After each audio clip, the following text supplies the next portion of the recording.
Week 9 continues tonight with a key East Division showdown between two of the top-scoring teams in the CFL. For the first time in over 5 years, the Alouettes and the Ticats will play a back-to-back. First stop Hamilton for the opening game of this home-and-home.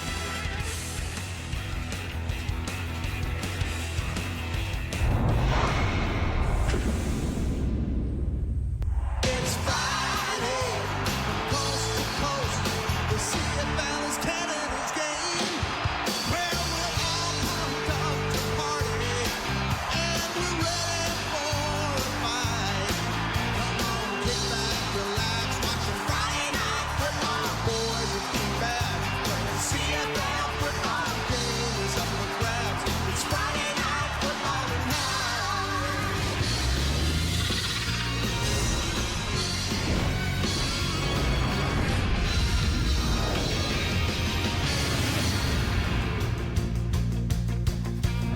Bo Levi Mitchell is having a career year. He's on pace to throw for a career best in completions, yards, and touchdowns. It seems the 12-year pro has been drinking from the fountain of youth, and it's working, baby. Speaking of fountain of youth, how about this kid last week introduced himself to the CFL through his first 2 touchdown passes, something he's used to doing at Portland State. He has 63 as a Viking. Tim White's off to a slow start by his standards, but Bo Levi knows he's the guy that can open up this offense and make the big plays the Cats are going to so badly need tonight. And then there's Tyson Philpott, who's in the midst of a fantastic campaign. The Canadian leads the CFL in receptions, has already set a career high for yards in a single season, and it's only week 9. Philpott will look to add to that total here tonight. Friday night football, CFL edition, and hello, welcome here inside the TSN studio. Milt is playing the drums already. That means we're in store for a good night. I'm your host, Laura Dykin, joined alongside Jim Barker, Matt Dunnigan, Milt Siegel. We've got Paul LaPolice here as well, so it is a crowded house for this Hamilton-Montreal game. And we will learn quite a bit about these Hamilton Tiger Cats over the next 2 weeks. They started the season 0-5. They've now won 2 in a row, and they've got a back-to-back with, just the best team in the CFL. Those Montreal Alouettes were coming off that comeback win over Saskatchewan last week. As we say hello to Matthew Shinetti now, who is in the Hammer, and Matthew, quarterbacks front and center for this one. Yeah, we thought, Laura, it was going to be Cody Fajardo against Bo Levi Mitchell. We'll get to Cody Fajardo's status. He's off the 6th game. But Davis Alexander, as Matty was saying, had a tremendous game coming off the bench against the Saskatchewan Roughriders last week, 15 of 18 for 175 and 2 touchdowns. I talked to him before the game. He said, I got to be where my feet are. 2 weeks ago, I was on scout team on the practice squad at Owls practice. But speaking to Walter Fletcher this week and also speaking to Jason Moss, they talk about Davis as well, his competitiveness in those pickleball and table tennis games that the Alouettes do during, inside their locker room.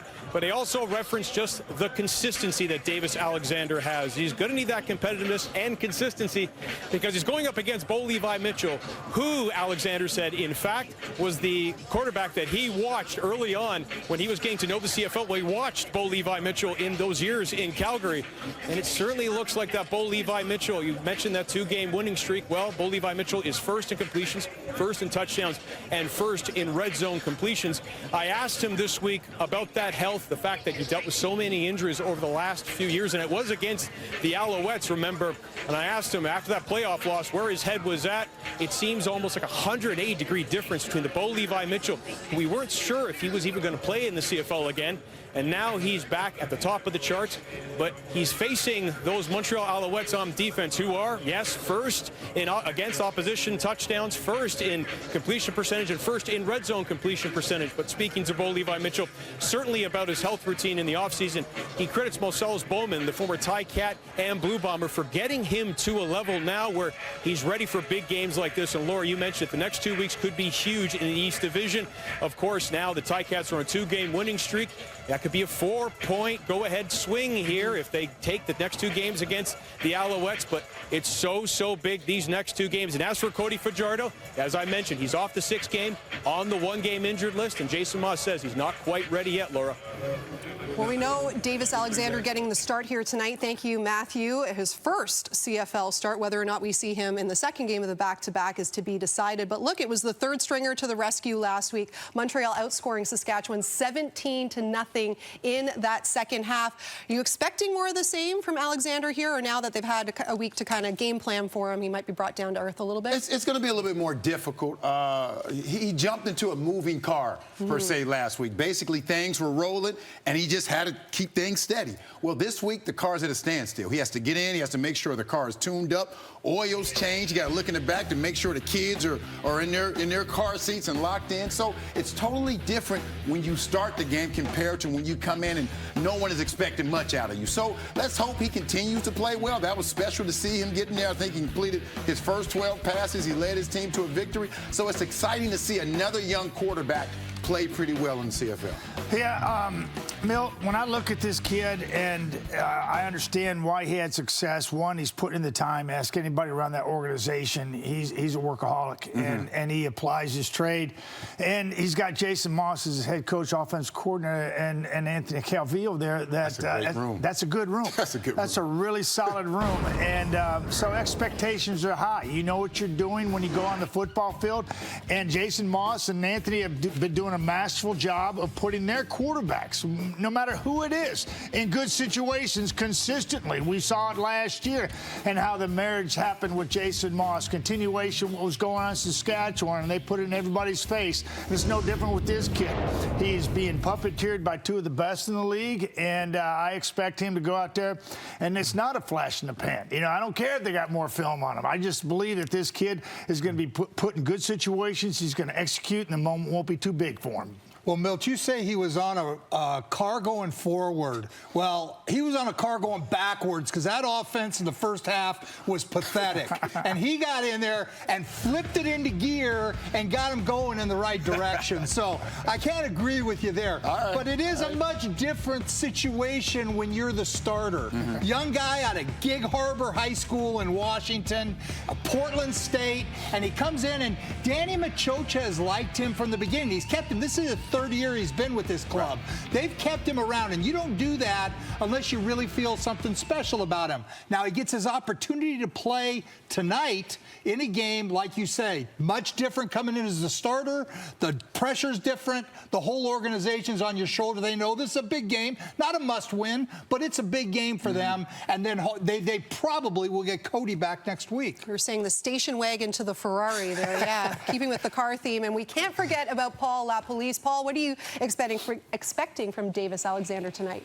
I know what what's great for Davis is Jason Moss, first and foremost. There's three things that are great. Jason Moss, how he calls a football game.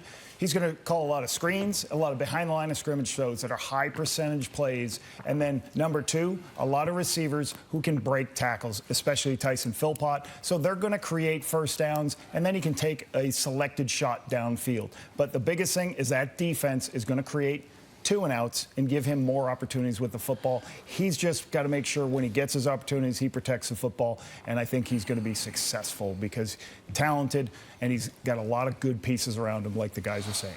And could take advantage of that Hamilton defense, which is giving up almost 32 points per game. What's wrong with a station wagon? No, I drive a station wagon. Nothing. I was just terrible. With the wood on the side. Yeah, Y'all that's know good. Family truckster. We won't get Milton, into the family interior. Is it like a chrome? Yeah, in any event there. Yeah. All right, well, our pregame show is just getting started here. Yes, the countdown is on to kickoff at the Hammer, the first of two between these Alouettes and the Tiger Cats. Plenty more still to come here on TSN.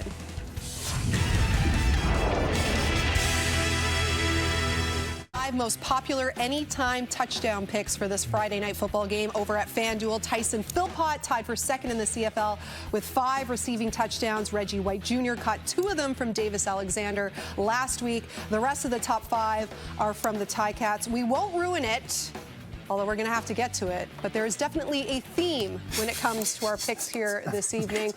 I hit in the first one yesterday. It was my first one. I said it was beginner's luck. And maybe all of you were like, well, I'm just going to go on Laura and piggyback here. Matt, who did you go with for your anytime touchdown selection? Laura, I want you to know that I had my pick in before yours. So You didn't reply all on the email. And I went with Reggie White Jr. because of what he did last week. I think there's a connection between the young quarterback and Reggie. Had a lot of time when he wasn't on the lineup, and he's back now. You know, Lapo mentioned there's a lot of guys that can make things happen after the catch. Reggie's one of them. I think he's going to get in the end zone. Well, for me, I picked Reggie White because Laura picked Reggie White. There you go. You told her that last night. We're all going to go down together. And when Kate is there, I mock her. But what she does now is she doesn't let me know who she's picking. So you let me know who you're picking. So I was the only one to reply all to the email. I won't do that again. I've had luck with whoever the host is picking, so that's who I go with. You can't reply all. No, I can't. I've learned my lesson. Well, Jamie or Troy's going to tell me anyway, so I'm going to find out. So. He catches 2 last week, so everybody takes it. Thinks his quarterback can only throw to one guy. Off the board? I disagree. Yeah, I think he's going to find Tyson Philpott, who has 5 touchdowns on the season, hasn't caught one in a few weeks, and he's going to say, I better get this guy involved so maybe I can get it back to Reggie White next week. Off the board. Nobody had the guts to take a tie cat against that secondary, huh? You want to change it? Is it in pen? Is it in pencil? We can erase it? It's done. All right. Well, not that you need to see it here, but yes, the picks are all in, and yes, Reggie White, the consensus, 3 out of 4, and Tyson Philpott, all Montreal Alouettes selected here. Good luck to everyone. May the winners be yours. The plus 175. It's a no-brainer. Easy money. You better. The question is, do the Elks right now, to a man, believe that Bethel Thompson can get it done? Here it comes. Trey Ford's 3rd passing touchdown of the quarter. It's a done deal. Start the guy in Saskatchewan and let's go. It's been wrong that it's taken this long. Just flat out wrong. Trey Ford gave the Elks a huge spark off the bench in the 4th quarter last week against Hamilton, throwing 3 touchdown passes on 3 straight possessions. And now he's getting ready to make his first start of the season as Edmonton is still searching for that elusive first win of the year. With more on this, to Dave Naylor now and dropping back with Dave.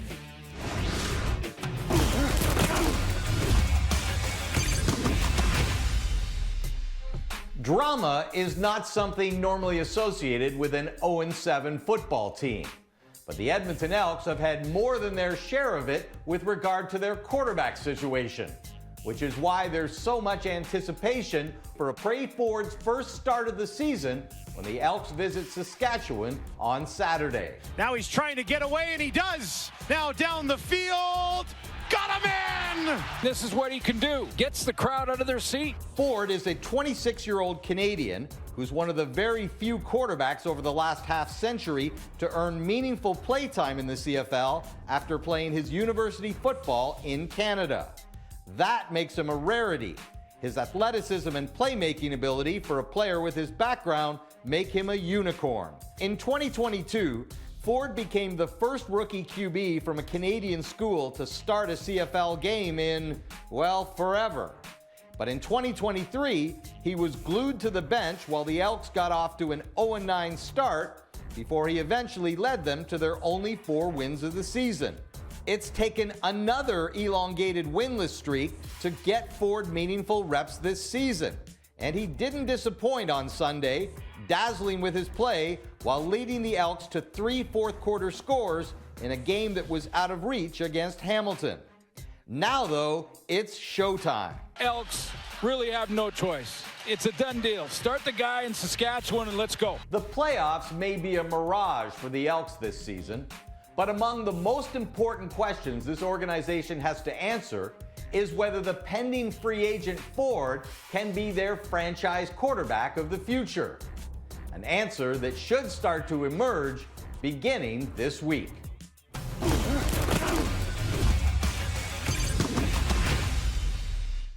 Little deja vu, right? Last year he comes in when they're over, wears the cape, gets them a few wins. We'll see if he can duplicate that here this time around as they're 0-7 for the second straight season, and a lot to like, Jim, from his performance last week. There's no doubt. And when the Elks dumped Chris Jones, I didn't feel like it was going to give them a big bump in their play, and it hasn't. They haven't played much better since they've made that move. The move to Trey Ford is a different situation. He's going to bring an excitement, and players are going to play at a higher level. There's no doubt about that. Now, this guy's a veteran. Well, he's not like Shea Patterson, Davis Alexander. This is a guy who played 9 games last year, won 4 of them, and he knows this offense better than McLeod Bethel-Thompson. He was with it. He's been with it for an extra year. So he should be able to come in and perform at a high level right away.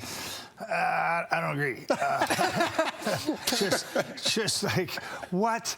He's still wet behind the ears. He's still trying to figure out the game. And Jim, his talent level is off the chart. And it gives this team hope. We often talk about a lot of hope up here with quarterbacks. And I always say you have to play the game to learn the game, and he hadn't played it enough to learn it. But we're going to see him out there with his skill set, giving this team hope and an opportunity to win, and maybe they get 4 the rest of this season. Who knows? They don't have a crystal ball, but I can tell you this: the kid's got some athletic ability that is off the charts. His team responded to him, much like we saw Davis Alexander last week in the comeback win against Sask. To me, this is the recipe moving forward for the Elks. And you can't go back to MBT right now. This kid is your future. There's no leash on him. You got to let him go out there and play the game so he can learn the game and be the future of your franchise. Is he the best quarterback in this league? No, not even close. Is he the most exciting athlete? Yes, he is. That's why you have to have him on the field. And I talked to Eugene Lewis, who said, you know, the best thing that happened to Trey is that McLeod Bethel-Thompson is there. Yes, McLeod wants to be on the field, but now he's doing everything in his power to make sure when Trey steps on the field, he has success because he's all about the team. They're just trying to get a victory. Yes, they would have loved to have McLeod get that victory because he was a quarterback, but now their main goal, regardless of that quarterback, is to make sure they get a victory. And that's good for this team because they need all the help they can get. And going up against Saskatchewan, which we know, very good defense, but very good against the run. They force the most turnovers in the CFL, but they give up a lot of yards through the air. So be interesting to see how he does there. And speaking of defense, we know that Montreal's defense has been making life difficult for offenses all season, but they'll be tested tonight against those Ticats. Mitchell fakes it over the middle, wide open, big hit, touchdown, wide open. It's White down the sideline to the end zone, and Bo Levi is throwing for 3, trying to drop it in there, and he does. It's Smith all the way to the end zone, touchdown. 5 passing touchdowns, and that is a career high for Bo Levi Mitchell. Bo Levi Mitchell has thrown for almost 600 yards during this 2-game win streak for the Ticats, but he's going to have to work for those yards tonight. It's hard to do your job with these guys. They're so locked in. Let's hear now from Bo, standing by with Matthew Shinetti. I was mentioning first in completion percentage, first in red zone completion percentage, and first in touchdowns. Physically for you, how are you feeling at this point of the season? Maybe different from last season. No, I feel good, man. I feel mentally strong, physically strong, just ready to get after it, man. I think we as a group are looking to, assert ourselves and kind of prove who we are. Now, you look at the Alouettes, they're first in all those categories, defending all those categories, too. When you've scouted them, what are their strengths and what do you have to attack? I mean, that's what you want out of football, right? Best versus best. So, I mean, we're ready to go after them. We're ready to prove ourselves to an Eastern rival, previous Grey Cup champs, everything like that. When you scout them, man, they're big, they're strong, they're fast. Everybody is in this league, but they're coached well, they do a great job, and we got to go out and exploit what we can. Thanks, Bo. Yeah, appreciate it. Bo Levi Mitchell sits among the league leaders in many of the major quarterback categories this season. He already has 5 300-yard passing games this year after just 4 in the previous 3 seasons combined. It's all clicking for Bo right now, and he is the subject of tonight's Coach's Playbook. Take it away, Mr. Paul LaPolice. First time in his career with 5 touchdowns. We thought we'd break them all down and take a look. Veteran quarterback, amazing ability to read defenses, see what happens. For 5 touchdowns, some guys don't do that for 3 or 4 games. Take a look at what happened here. All right, early in this game, watch this. You're gonna have a middle screen over here to the left. You fake it. He fakes it over here to the left. What's he doing? They're trying to pull all these players over to the left. way over here. Now he fakes a swing screen to the right. What does that do? Pushes people over to the right. But nope, Robinson in the middle of the field. It's a disguise, easy throw right in the middle of the field. Really good. Next one, Morgan coming from depth, blitzing, 1+. You can't protect them all. You better get home in time. Bo Levi Mitchell's going to see it. He's going to throw what's called the radical throw, the hot throw. Luther Hakunavana, nice touchdown right there with a block from Tim White. So you better get home on your blitz. Here, you're going to condense the formation right here. And when you condense, if everybody's inside, you're going to throw the expanding route. And that's what Bo does to Tim White. Nice touchdown.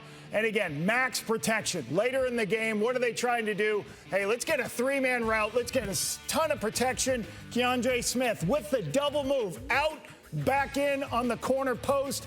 59-yard touchdown. Great throw by Bo. So everything in rhythm here. And the last touchdown, this may look familiar. Exact same play. Both D-backs get confused in man coverage. Bratton should be covering outside, doesn't. Mistakes. Bo's going to make you pay when you have those mistakes. I had a chance to talk to him a couple weeks ago, and the thing that impressed me the most, he talked about complementary football in Calgary. And he's trying his best now in Hamilton to do complementary football. He's trying not to take the shots downfield. He doesn't want to throw a pick, put his young defense in a tough position. So really profound stuff from the veteran quarterback who's still learning at this age. Hey, Paul, do you want a mulligan on Hakunavanu? Yeah, do you think it's easier to spell it or to say it? Yeah, I'm calling him Luther. Just say Luther next time. We're looking at the East standings here, and for Hamilton, yeah, trending upwards after that 0-5 start. Would have moved into a crossover position with a win tonight and a Bombers loss, but of course the Bombers got the win yesterday over the Lions. And talking all about Bo Levi Mitchell, we wanted to get your thoughts on this resurgence here, who has been so beset with injuries over the last couple of seasons. But look, two-time MOP, two-time Grey Cup champion, two-time Grey Cup MVP, but is he playing his best football right now? Well, he's learning a brand new system, and that has taken some time. Scott Milanovich has implemented a lot of the things that they did with the Colts into his CFL package, and it's taken Bo Levi some time. I think he's coming along very nicely. I mean, every week you see improvement. He's throwing a high percentage, and to me, he's playing with confidence and moving around. Yeah, you're taking a veteran quarterback who at times, I imagine you can ask Bo, I said, what did you see? He says, what do you mean I saw? I don't know. I don't know what I saw. I just knew that my eyes were there, and I knew this guy was going to be open. I delivered the rock, and that's what happens sometimes. You've seen it so many times, it's hard to articulate it. And I think what he's doing now under Scott Milanovich is Scott is teaching an old dog new tricks. And, you know, because Bo is a deep to shallow guy. He's looking deep first all the time, and he's learning to be a check down Charlie to some degree and take those 5 yards, which will get you 15 and 20. And to me, that's the most impressive thing about this matchup with Milanovich and Bo right now. Bo told me he had to swallow his pride. He had to swallow his pride. And Matthew Shinetti mentioned that his offseason regiment was ramped up because of Marcellus Bowman, their head strength and conditioning coach. He did a great job with him, but he also said he had to swallow his pride with his head coach / offense coordinator, because he came and told him, like, Bo, you need to change some things. And Bo looked at him basically like, I'm Bo Levi Mitchell. But Bo said, hold on, this man coached who? Anthony Cavill. He coached Ricky Ray, Trevor Harris, Zach Collaros. He's done the job. So he said, hey, I'm going to step back. And we've seen the results he's gotten. So it was big of him to do that. This is a future Hall of Famer, and the fact that he was able to do that says a lot about that man, but he's getting the results from it. And it's a sprint, not a marathon. No, wait, I screwed that up. It's a marathon, not a sprint. I'm making fun of him for Hakunavanu, and then I screw up that, no problem. All right, well, the opening game of the back-to-back for the 6-1 Alouettes and the hometown Ticats is now just moments away from getting underway.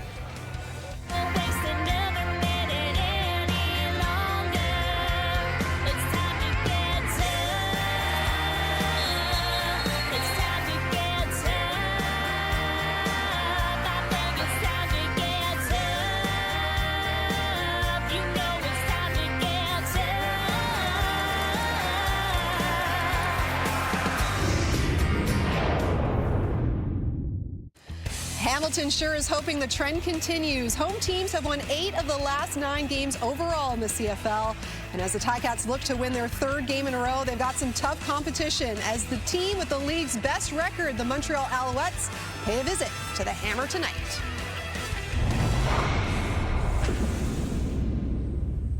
It's Friday, coast to coast. The CFL is Canada's game. Well, we're all pumped up to party, and we're ready for a fight. Come on, kick back, relax, watch some Friday Night Football. Boys are too bad, but the CFL football game is up for grabs. It's Friday Night Football tonight.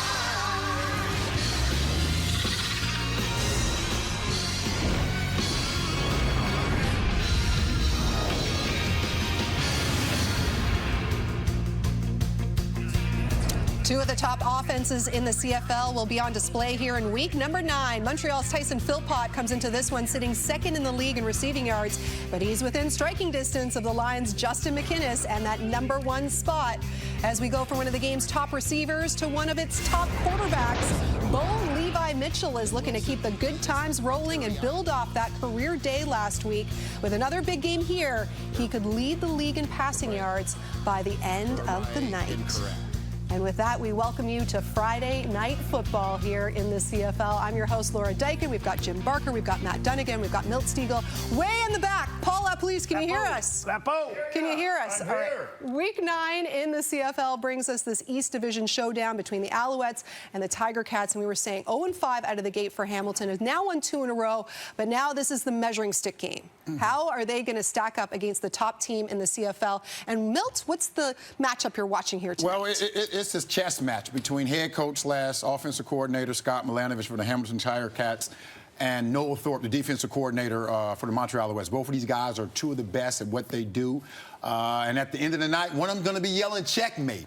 They both have some great pieces on the board, and it's going to be interesting to see how they move those pieces on the board. You know, Milt, we often talk about, what matchups we're going to do before a game and production in the green room, and nobody told each other what we were talking about. And it just so happens that my focus, too, is on Scott Milanovich and the matchup with Noel Thorpe. And what intrigues me, one is Hamilton's kind of hot, coming in. We talked about Bo, but it's Noel Thorpe and what he does to offenses and quarterbacks. He really makes them hang on to the football. I'm interested to see if Milanovich and Bo can offset Noel Thorpe's defensive strategies. And Davis Alexander going against an improving Hamilton defense is an interesting story. Yeah. But I'm right with you guys. Yeah. I think here we are. The exact same thing. Crazy. The matchup is Milanovich against Thorpe, Bo Levi against that Montreal defense, turnovers. That's the key to the game. To me, the Owls have been so strong on the road, looking to tie a franchise record with their 7th straight road win this evening, while Hamilton has lost 5 straight to Montreal. We've got kickoff from the Hammer when we come back.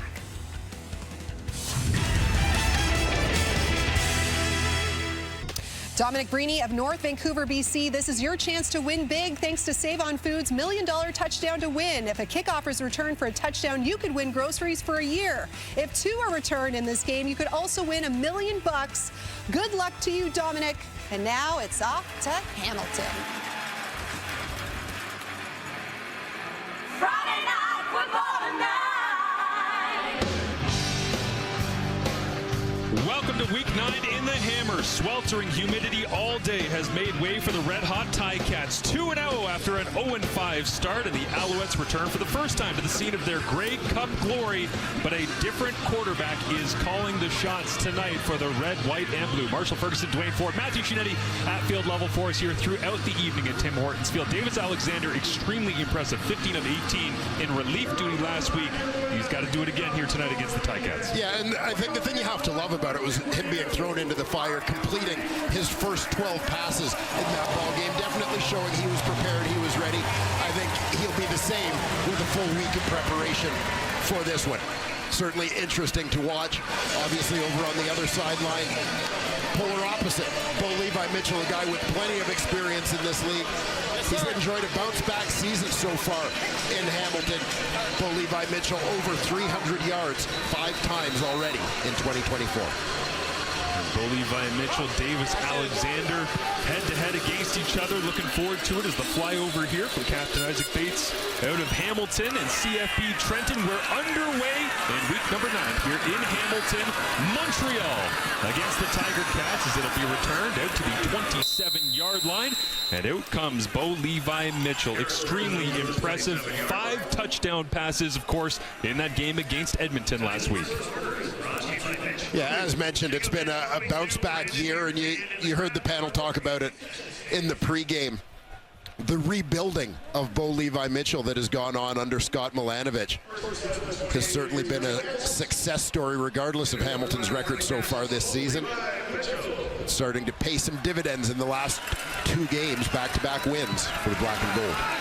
Love Bo saying he's ready to go after this extremely talented Montreal defense. He will throw on his first play of the game and drops it in over the top of the expanding linebackers. That will be Shamar Bridges making the grab and moving the sticks on first down. Shamar Bridges, popular target for Mitchell in the early going this season. Big body, working on the outside, frequently playing into the boundary. Bo starts 1 of 1 in this game. Tighten it down this time and try the pitch into the boundary, cutting it back, getting upfield and running hard. It'll be James Butler for another Hamilton first down. Pounding the rocks up, and they said they want to do is trying to get the wheels turning in this ground game. And they actually think that they might have enough bodies up front to be able to move Montreal consistently here tonight, Dwayne.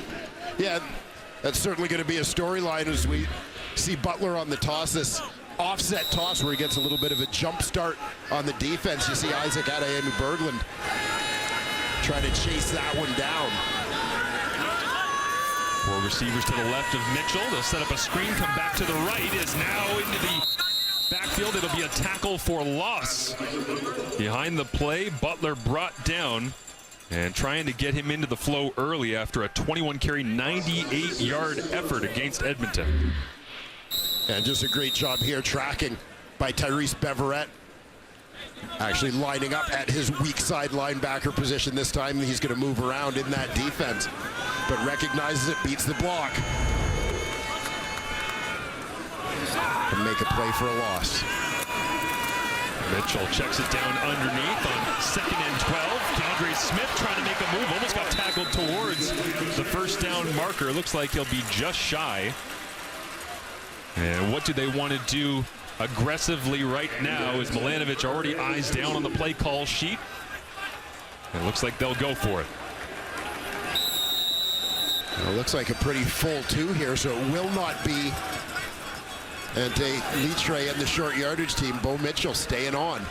Butler stays in the backfield with Mitchell. Montreal shows a pressure look up front. Snap comes to Mitchell. Looking into a window, throws in behind. Luther Hakanavanu, incomplete. Turnover on downs. And there absolutely was a window. Throw was just a little bit behind the intended target, Hakanavanu.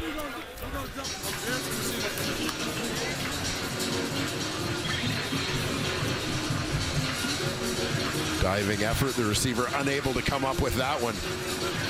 Bo knows it's a missed opportunity. It was interesting, wasn't it, Dwayne, this week to hear Bo talk about liking bigger receivers, catch radius, big windows. He said it's just something naturally he's always adapted to. Missed on that one, but enjoys being able to have Hakanavanu come with him from Calgary here to Hamilton as Davis Alexander in his first career start begins with a fake pitch, tosses it to the wide side, and Cole Speaker gets on the stat sheet to begin as Alexander, after a stellar relief effort last week, comes here to Hamilton and will face the noise and the black and gold defense. Yeah, Davis Alexander, the pride of Gig Harbor, Washington. 18 pass attempts last week. Previously in his CFL career, only 21 pass attempts, so obviously by far the busiest evening of his career, and he made the most of it, completing his first 12 right out of the gate before finishing up 15 of 18. Most passing yards off the bench by a Montreal passer since Trevor Harris had 270 in 2022 in relief. See if he can match that here this evening. Begins 1 of 1, but trying to convert on second down. Checks it down underneath. Walter Fletcher makes so many grabs for the Alouettes, but Kyle Wilson right there to wrap him up, and it'll be the punting unit for the Alouettes. 2 and out to begin. Well, Ticats do a good job of not letting Montreal get off to a hot start here, as Davis had that great momentum going in his relief appearance last week. But good tackling in space. Recognizing Montreal's game plan as anticipated. Again, you heard the discussion about it in the pregame show. High percentage passes, screens, etc. Cats there to make tackles, not allow those yards after the catch. Joseph Seaman, the punting unit, struggling a little bit this season, just 34.5 yards net. That's 7th in the CFL. They do a good job covering this one, though, after a 48-yard punt. And they'll bring down Hamilton in the return game. Bo Levi Mitchell running the show here for the Tiger Cats. Has 5 300-plus passing yard games and 4 in the previous 3 seasons combined.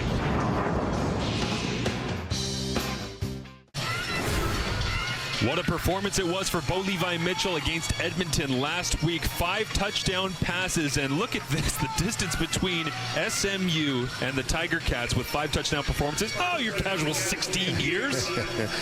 Yeah, pretty good run in between for Mr. Mitchell, however, but yeah, the Cats certainly put on a little bit of an air show last week in Edmonton.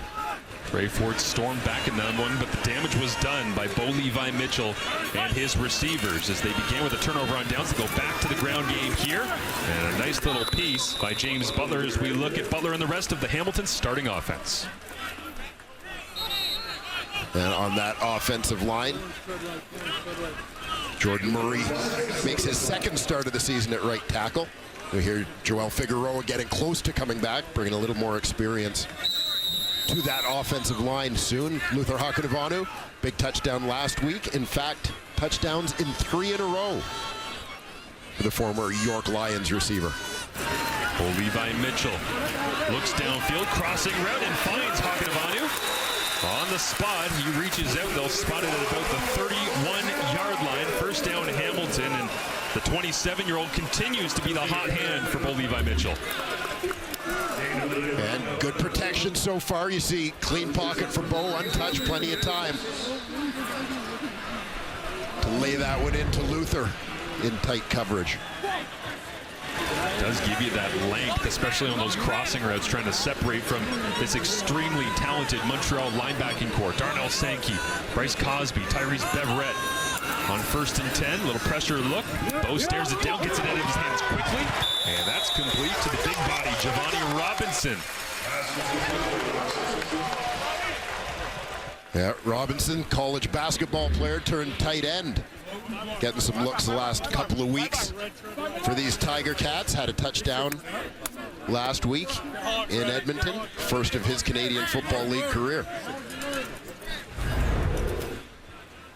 Robinson, heck of a player. You can tell the pure athleticism and natural hands that he has as they'll send out the sticks.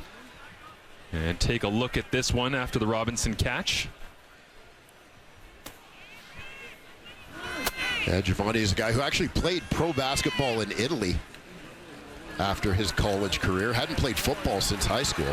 First down. You played pro ball in Italy for a little while, didn't you? I turned down the opportunity. You did, yeah. Contract was on the table. You said, yeah, stamps, pro ball in Italy.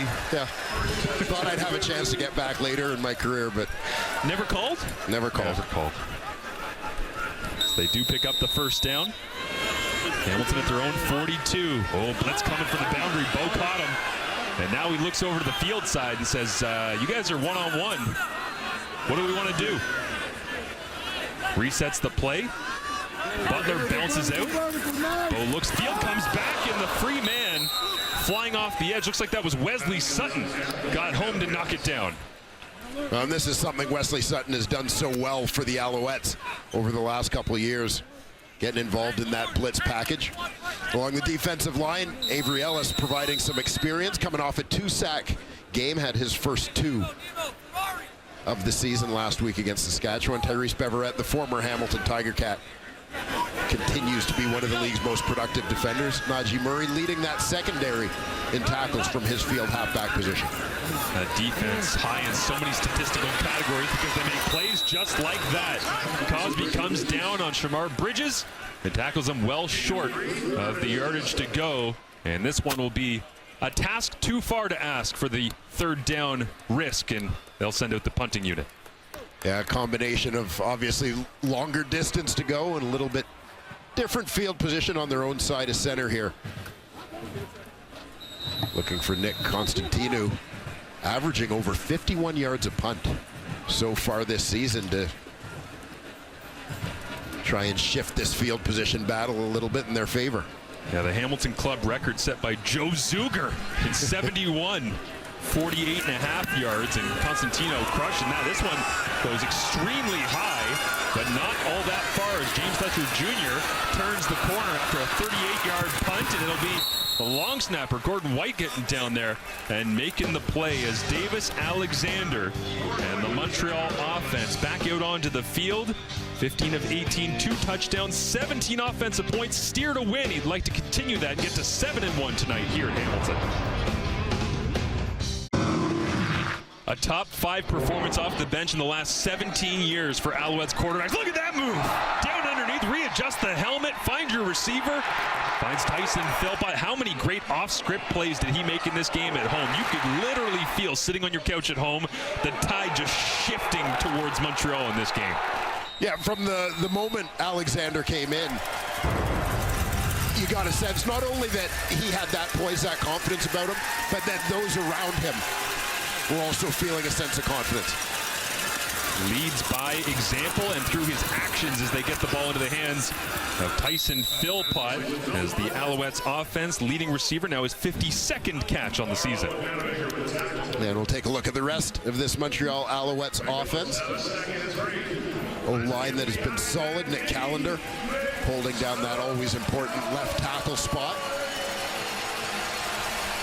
And among the skill guys, Walter Fletcher. Been obviously very important to their success, not just carrying the football, but leading all CFL running backs in receiving so far. If anybody has a chance to have a conversation with Walter Fletcher, do it. One of the more interesting and fun to speak to players in the CFL is Usher. Flies in from his defensive end spot and stops shy of the first down marker, but it is very close, and thinking about it, yeah, they'll bring out Caleb Evans. So he might not be the starter here tonight, but Evans will still run the short yardage package, and they'll go on third. Yeah, I think this is a no-brainer for the Montreal Alouettes, given that it appears they need a little bit less than a yard.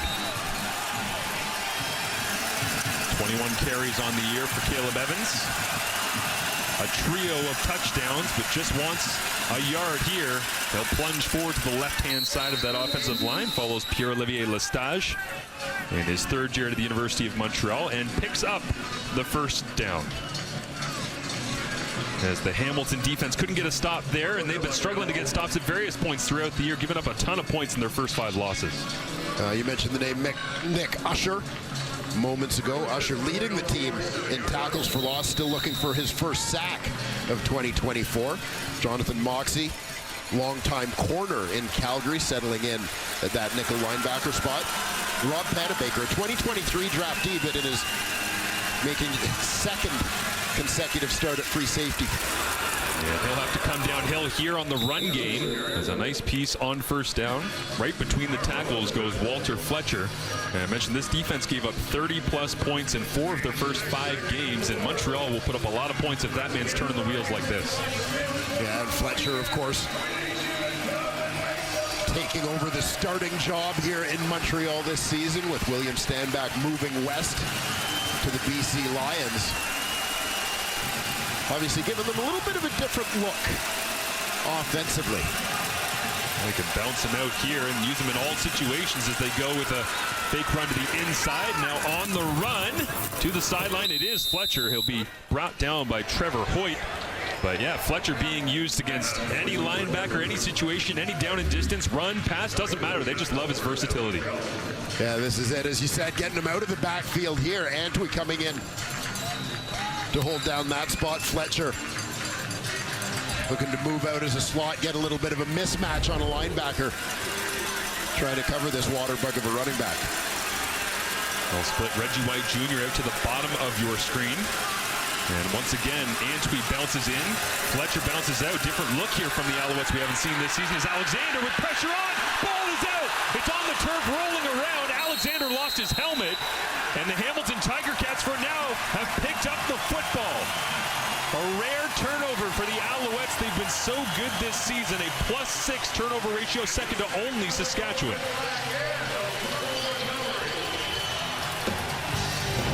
A little bit of adversity for the young quarterback in the early going here as the Tiger Cats get to him for the sack and the turnover.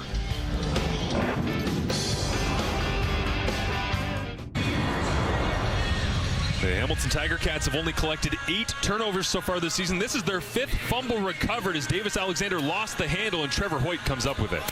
Yeah, and the Tiger Cats, as you see Pierre-Olivier Lestage with his shot at that one before Hoyt gets to it, but the Cats counting on their defensive line to set the tone. They've completely made that group over in the offseason. Dwayne Hendricks paying quick dividends there. And off inside, James Butler. Gain of a couple. There's the bottom of the pile there. Looks like Mustafa Johnson alongside Dylan Wynn as they recognized a couple former Tiger Cats here during the first commercial break this evening. As it was Dylan Wynn and Sean Thomas Erlington who were both part of a couple of Grey Cup losses in black and gold. And great to see Dylan Wynn healthy again after battling injuries the last couple of seasons, last year in particular. A guy that Noel Thorpe certainly targeted in free agency, felt he would be a great fit in this Alouette defense. First time playing against his old club, spent 4 years in Hamilton. Sean Thomas Erlington, 5 here with the Tiger Cats. As Bo Levi Mitchell, quick throw out of his hand. Keandre Smith makes the grab. And Keandre told us this week, Dwayne, doesn't matter what the game is, he'll find a way to win. And even if he's losing, he'll cheat if he's got to win. He'll just refuses to lose, and here's his route. Ever since he was a kid coming out of the slot.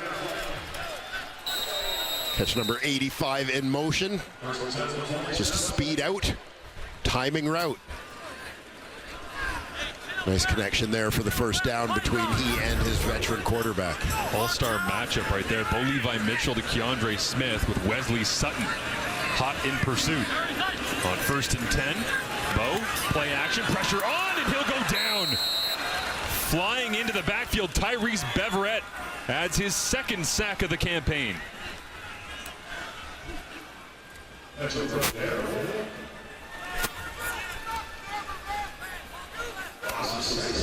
On Tyrese Beverett, we mentioned he'll move around a little bit in this defense. This time he's in the middle. Darnell Sankey moves to the edge. Beverett's going to loop right. Beats the center, David Beard, around the horn. Get to Bo Levi Mitchell for the sack. Hard count from Mitchell there. Caught Dylan Wynn out of his stance. Now Wynn digs back in. On 2nd and 16, Mitchell over the middle. Tim White grabs it, tries to stay on his feet. And it's tough to do that when Darnell Sankey gives you a pop over the middle of the field. Well, Darnell Sankey wants to talk a little bit about that hit. Here you'll see Tim White bringing it underneath. Good awareness. He knew Sankey was coming, so he didn't take that hit clean on. He's given up a few pounds in that matchup. Oh, we saw the second 60-yarder of the season for Sergio Castillo last night in Winnipeg's shutout victory over the BC Lions. This one's going to come from right around the 50-yard line for Mark Leggio as a flag is out. And will that back Hamilton out of field goal range? Yeah, someone on the left side of that offensive line definitely came out of their stance. Illegal procedure. Hamilton number 53. 5-yard penalty. It remains 3rd down. They'll get Brendan Bordner out of Florida Atlantic. The left tackle was moving out of his stance, and that will take the field goal unit off the field, and Milanovic immediately wants to look at it. Yeah, keep an eye. Left side of that offensive line. See him pop up, go back down. Some gamesmanship there from the Alouettes. I think they twitched a little and were able to get Bordner to jump, but it will cost potential points off the board for the Tiger Cats. So James Letcher Jr. Wrapped up and thrown. Staying on his feet. Was that Tyler Ternowski downfield again? He made a huge play in the Edmonton game on specials. Free running down the field as the former Waterloo Warrior in his 4th year continues to make an impact on specials.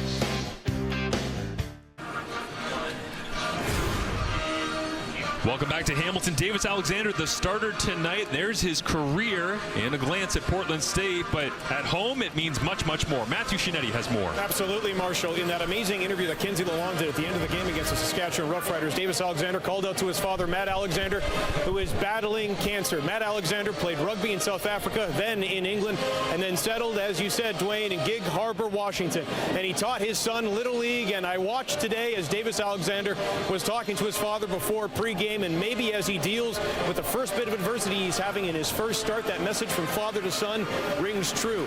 What does Matt Alexander say to his boy? Well, be safe, be smart, be responsible, and always remember, it's not on you. Marshall. Love it, Matthew. Yeah, he described his dad as a warrior to us, and thinking about Davis's father, Matt, and the entire Alexander family is no doubt people from all over, from Gig Harbor to Portland State and beyond, watching and cheering for the Montreal starting quarterback tonight with Cody Fajardo still out of the lineup. Although off the 6-game injured list earlier this week, Jezrin Antwi gets a carry through the middle there. Kyle Wilson makes the tackle, and that will do it for the first quarter of play. Scoreless here in Hamilton between a couple of teams that have the exact same number of points on the board. Second best in the CFL for each of them at 27.9 each. We'll see what they have in store in the second quarter when we return to Hamilton.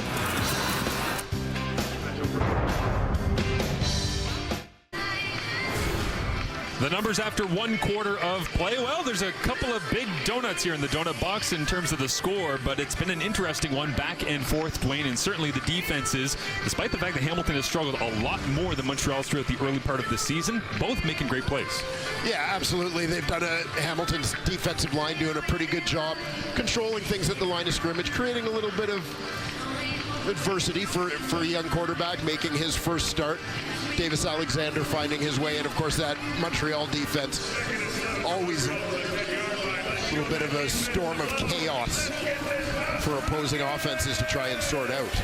Interesting. Davis Alexander in that performance against Sask last week ended up having 0 attempts between 10 and 19 yards down the field. It was all quick release underneath or bombs over the top. By the way, he was 3 of 4 on throws of 20 yards or more down the field. What will he do here on second down? He goes to that intermediate range, intercepted. It's George Jr. cutting back towards the goal line. Touchdown. Pick 6.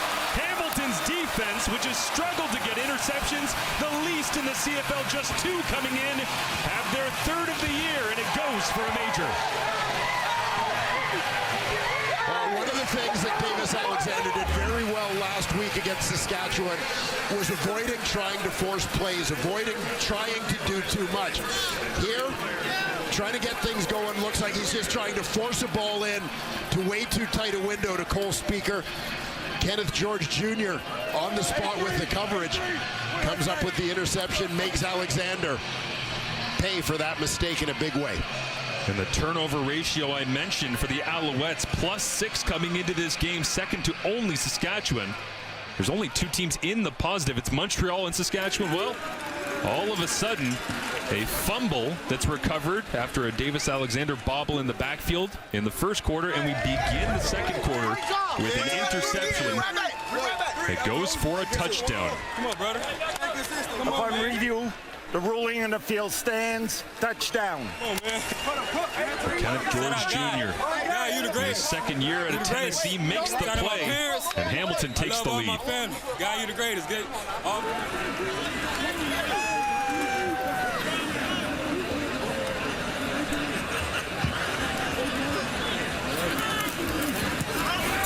Legio knocks through the extra point. There is a flag down on the play, and I think that's going to be running right through the long snapper, as it looks like potentially Dylan Wynn was trying to set the tone, send a message, and Gordon White, you see there, that already had a special teams tackle, turned around and clapped it when as he made his way off the field.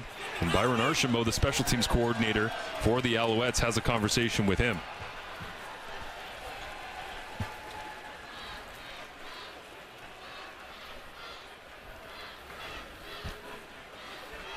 Archambault, former Hamilton Tiger Cat draft pick. Actually, second rounder back in 2015. Fantastic linebacker. The Montreal Canadiens in his day. You see the plethora of titles he has to his name there as well. Director of Player Personnel on top of assistant head coach and special teams coordinator. He is a busy man. Yeah. On a previous play, we had an illegal block, ends to the face by Montreal number 98. By rule, that foul cannot be applied. The convert is good. We'll have the kickoff. Dylan Wynn found the back door. The always cagey Dylan Wynn. Doesn't carry to the kickoff, but here's another look at the interception and the touchdown for Kenneth George Jr. Yeah, and here's your matchup. Cole Speaker, the receiver. Kenneth George Jr. playing at that field halfback position this season. You'll see Speaker goes down, but that's irrelevant to where the ball was thrown, quite frankly. George had that inside position on him. The ball is a little bit inside. Tight coverage on the play. Whether Speaker's up or not, George is making a play on this ball. Yeah, what a great job to break the arm tackle as well of Walter Fletcher. Tried to bring him down in the open field. There's Tyler Turnowski. Didn't give him enough love on that last special teams coverage attempt, and man, the coverage units for the Tiger Cats, Dwayne, have been something. Yeah, well, and powered a lot, quite frankly, by offensive guys as opposed to defensive players, and particularly designated imports on the defensive side of the ball. Turnowski leading the team in special teams tackles. Down the field once again they go as James Tuck, the fullback, will be one of about 3 or 4 Tiger Cats to get there, but they are in a mood tonight covering down the kicks for the Tiger Cats. And Davis Alexander, one of the hardest things to do in all of professional sports. Your first professional start, you throw a pick six and you're immediately back on the field. Yeah, and this is it. And this is one of the things, though, that in an odd way, when you're the Montreal Alouettes, you want to see him have a little bit of adversity because you want to see how he responds to that. That's part of the evaluation. It's great that everything went well last week, and you love that, but you knew that there were going to be ups and downs with a young quarterback along the way. David Dallaire, the fullback, is in as they'll fake a little jet sweep, and now Alexander has the pump, running for his life away from Casey Sales, heads to the sideline, and steps out of bounds. As the Alouettes trying to extend their winning streak here on the road in Hamilton, and it's been pretty special what they've been able to accomplish as of late. Yeah, you look where this current road win streak ranks all time for the Alouettes, looking to match that Anthony Calvillo powered 2002-2003 streak. The heyday of the Don Matthews. Alexander against a 3-man rush on second and long. Loads this one up for Tyson Philpott. Over the top, incomplete. Walter Fletcher told us this week he thinks Alexander has the strongest arm he's seen in the Canadian Football League. And that time on full display, but just missing a little bit of touch to drop it into 6. Yeah, Philpott just trying to get that outside release and go. Clearly in behind Richard Leonard, but unable to catch up to that bomb from Alexander, who said this is usually the first thing that people notice about him in the world of football is the strength of his arm. Well, we were down on the field during warm-ups. I said to General Manager Denny Machocha, can you tell Davis to stop throwing 60-yarders in warm-up? Save that thing, but just a little off the mark that time as Zima kicks it away. Beautiful high spiraling boot all the way back to the 24-yard line. And a 54-yard punt, but a solid return back the other direction for Hamilton and Devon Harris as Bo Levi Mitchell. The defense got a pick. Now he's got to do his job. The CFL on TSN does not stop here. Who's that guy? Catch the Elks going up against the Rough Riders tomorrow, 7 Eastern, 4 Pacific on TSN. If you don't watch Trey Ford play quarterback, you're un-Canadian. Is that the word on the street? It's my personal opinion. I'm just going to throw it out there. Super excited to see Trey in action. How about Tyrell getting I was going to say, tough act to follow just to be the family star of the week after Tyrell's performance last night. And of course, giving credence to my belief that every game is better when there's a Ford involved. If we don't get Tyrell picking off Trey at some point this year, it hasn't been a CFL season. We need that. So we get an inside handoff once again. James Butler churning the legs forward and getting as much as he possibly can on first down for a Tiger Cats offense that struggled to set themselves up with second and manageable. Yeah, some flashes on their opening drive. That one stalled with a turnover on downs. So they went for it on a 3rd and 2 just inside Alouettes territory. But yeah, as you said, unable to get much traction since then. Levi Mitchell, a little hurry up and wait at the line of scrimmage here. Tim White crosses face as he'll fake the inside run, gets it out to White, turns around, gets up the field, needed to get to the 46-yard line, and all the way to the 50 he goes. First down, Hamilton. Good recognition by Bo Levi Mitchell. Nice effort after the catch by Tim White as he takes a little contact. You see them slip him behind the line of scrimmage there to try and shake coverage. Runs through would-be Najee Murray shoestring tackle, much to the delight of Simone Lawrence on the sidelines. Got that, eh? Najee Murray flying upfield from his field halfback position, although all these DBs play everywhere in this secondary.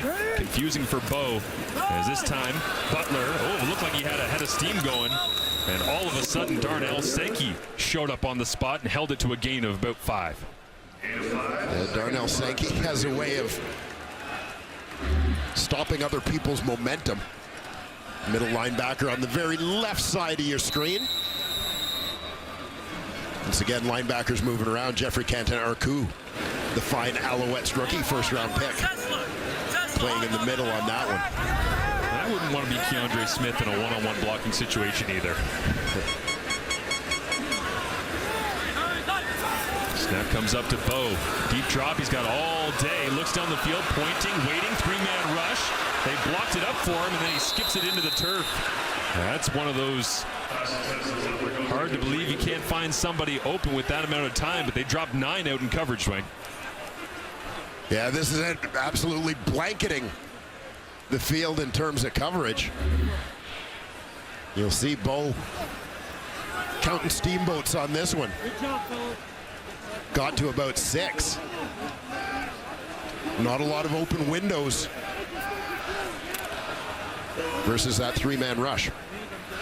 And Dylan Wynn was slow to get up off the turf. One of those defensive linemen that got planted just walked off as Constantino barely gets the handle on this kick. Another beautiful high spiraling kick, but it'll go out of bounds. And how far will they walk up the sideline on this one? Straight out of bounds. The flag comes out. And a decent starting field position for Davis Alexander and the Montreal Alouettes offense. Montreal leading the league with 18 long gainer plays on offense. They average about 3.5 per game. Number 1 in the CFL. American Ninja Warrior is back. New ninjas, new obstacles, new episodes, a new American Ninja Warrior. Monday on CTV. Now, I don't want to spoil this for when the episode comes out, but anyone wondering where Rod Smith is this weekend, he's actually competing as a Ninja Warrior. An American Ninja Warrior specialist. Yes. Rod Smith. Yeah. Davis Alexander and the Alouettes offense. They spotted the ball at the 30 after the illegal kick out of bounds. As it looks like Walter Fletcher gets the touch, moving him around in that backfield, close to another first down. Yes, they'll give it to him. Just across the 40-yard line, so a 10-yard rush for Walter Fletcher, but a little bit more motion. They've layered on some different things in the backfield here for Fletcher and Antwi tonight, Dwayne. Yeah, try and create a little bit of misdirection. We saw that Antwi carry with Fletcher in the slot at the end of the first quarter. that you got to think is largely about being a bit of a key breaker, right? Keep the defense honest so they don't think they know that it's only going to be pass, for example, when Antwi comes into the backfield and Fletcher splits out. Blitz on from the Tiger Cats. They go to the wide side this time. It is complete. And rolling out of bounds, that'll be Charleston Rambo with his 22nd catch of the season. Nice ball placement from Davis Alexander for a gain of 6. Yeah, and Rambo getting a little bit more involved in this offense in recent weeks. I think a little more opportunity there to be had in the absence of Keon Julian Grant. There's a little Miami battle going on there. Yes, Richard Leonard out of FIU, Rambo from the U. The Hurricanes going one-on-one here in Week 9 in the CFL. Davis Alexander out of Portland State steps up, pressure on, skips away from it, looks down the field and rips one to the sideline. And there's the frozen rope that we've been hearing about. Tyson Philpott on the receiving end. Yeah, this is shades of last week for Davis Alexander, escaping pressure. Keeping those eyes downfield. You see his strength there, fighting off big Dwayne Hendricks on the tackle to find Philpott. Alexander now on an out-breaking route. Reggie White Jr. hauls it in. All of a sudden, not only is Davis Alexander into a rhythm, but you can tell Jason Moss calling things in with his offensive coaching staff. They are rolling down the field. Yeah, and whether it's been by design or by virtue of the quarterback being flush from the pocket, Alexander back-to-back throws looking pretty good on the move here, and it'll be interesting to see if the Alouettes continue to sprinkle a little bit more of that into their play calling. And something we haven't seen so far this year from the Alouettes is back the three-back set. Sean Thomas Erlington, Jesuit Antwi, Walter Fletcher all in the game, and they'll hand it off inside. A bit of a base look that time from the Ticats defense, but they stack it up.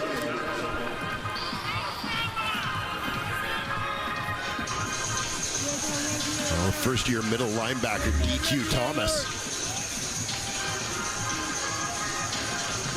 He's going to step up and make a play on this one. Unblocked man at second level. He makes the most of the opportunity. 20 versus 20 in the hole. And now an equipment issue for DQ Thomas. Looks like his helmet was worse for wear after stepping into the hole. So they'll sort that out. Quick substitution. Trevor Hoyt out of Carleton comes off the sideline already with a fumble recovery in this football game. And Davis Alexander goes over things with Jason Moss. They've done a lot of that on the sidelines, but usually it's when Cody Fajardo is the one with the helmet on. That's right.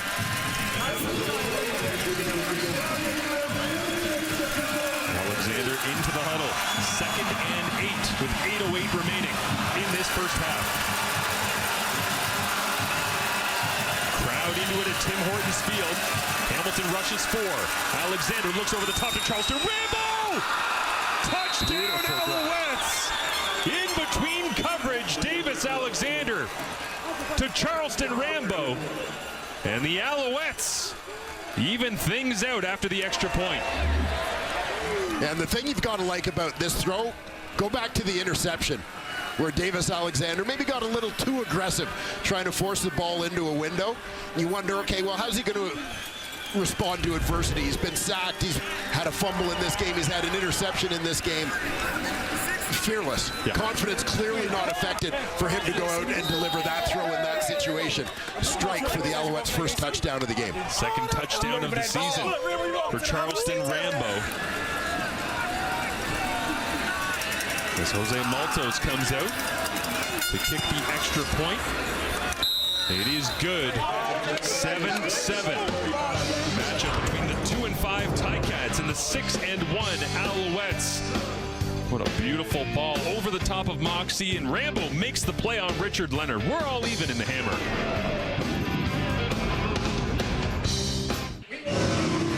6 plays, 80 yards in under 3 minutes, and down the field, the Alouettes offense went, powered by Davis Alexander, making plays with his feet and a couple of real nice balls that he put in the perfect spot.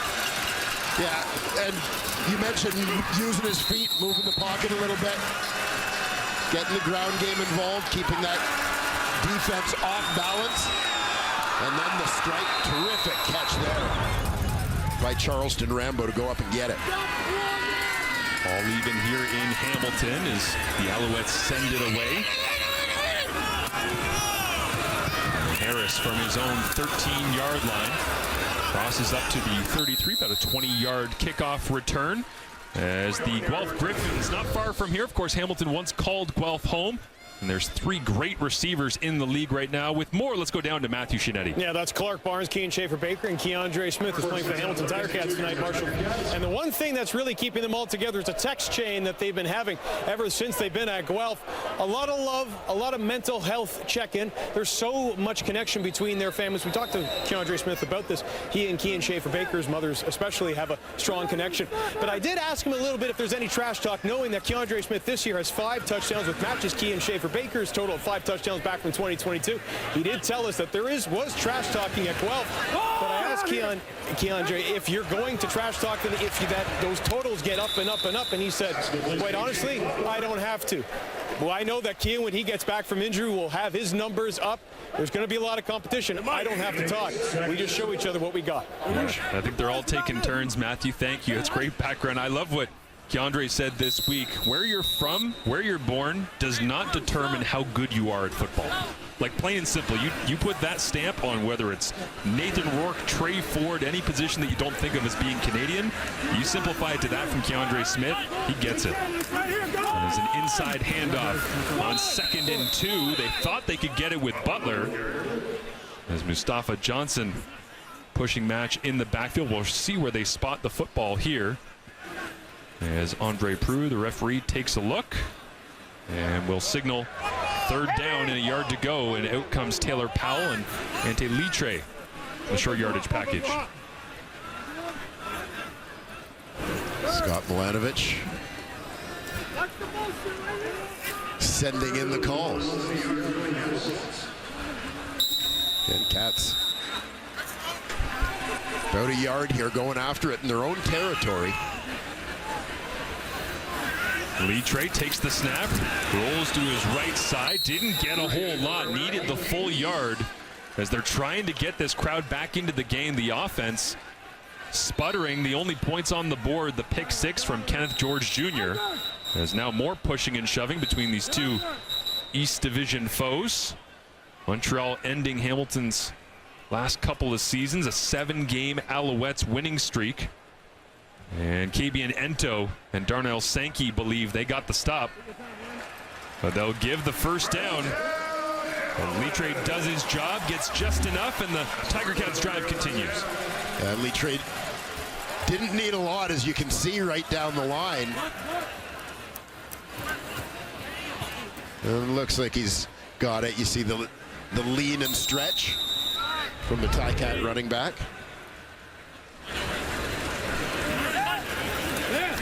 Levi Mitchell out of his hands quickly to the fullback. James Tuck puts his shoulder down, ball's on the turf. They whistle it dead. That looked like it was out before the play was done. As Najee Murray has it in his hands, and the Alouettes sideline believes that Tuck just dropped the rock on the ground. Yeah, here we'll take a closer look at the collision. And that ball's out before he goes down. And a clear recovery. Wesley Sutton right there alongside Najee Murray. So Tuck rarely used in the passing attack. Levi Mitchell slipped it down to him. And you can see the Alouettes sideline. Yeah, and it's just one of those small details for James Tuck. He's got the ball in his inside arm. The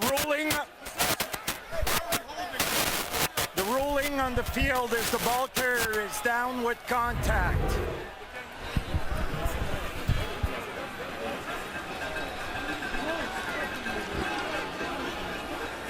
Well, we certainly know that that's not the case, so expect they'll get this corrected quickly. But in any case, Tuck carrying the ball in his left arm, his inside arm, leading with that ball into contact. Thus raising the risk of the turnover in exactly this situation. If he gets that in his outside arm, the right arm, it's away from the oncoming tackler. Yeah. There you see the ball is out.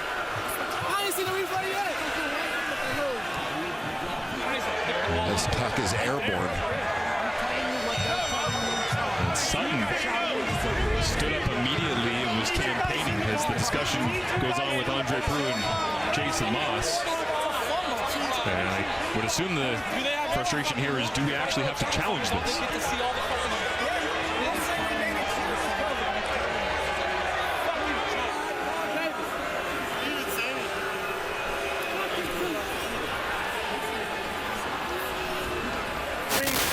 Was the ball carrier was downward contact, and there was no immediate recovery by Montreal. Yeah, 0 for 2. What more do you need for a clear fucking recovery? So here you'll see the ball carrier A is not down by contact, and B, I don't know how much more immediate the recovery could be. I guess based on the wording of it, because it bounced off the leg of an Alouette and he didn't recover it as the first person it touched, then therefore it's not a clear and immediate recovery, but yeah. Well, Hamilton dodges a bullet on that one, as what should have obviously been a turnover remains their possession. They'll play 1st and 10 from just on their side of the field. Check down, Butler, and a gain of 3.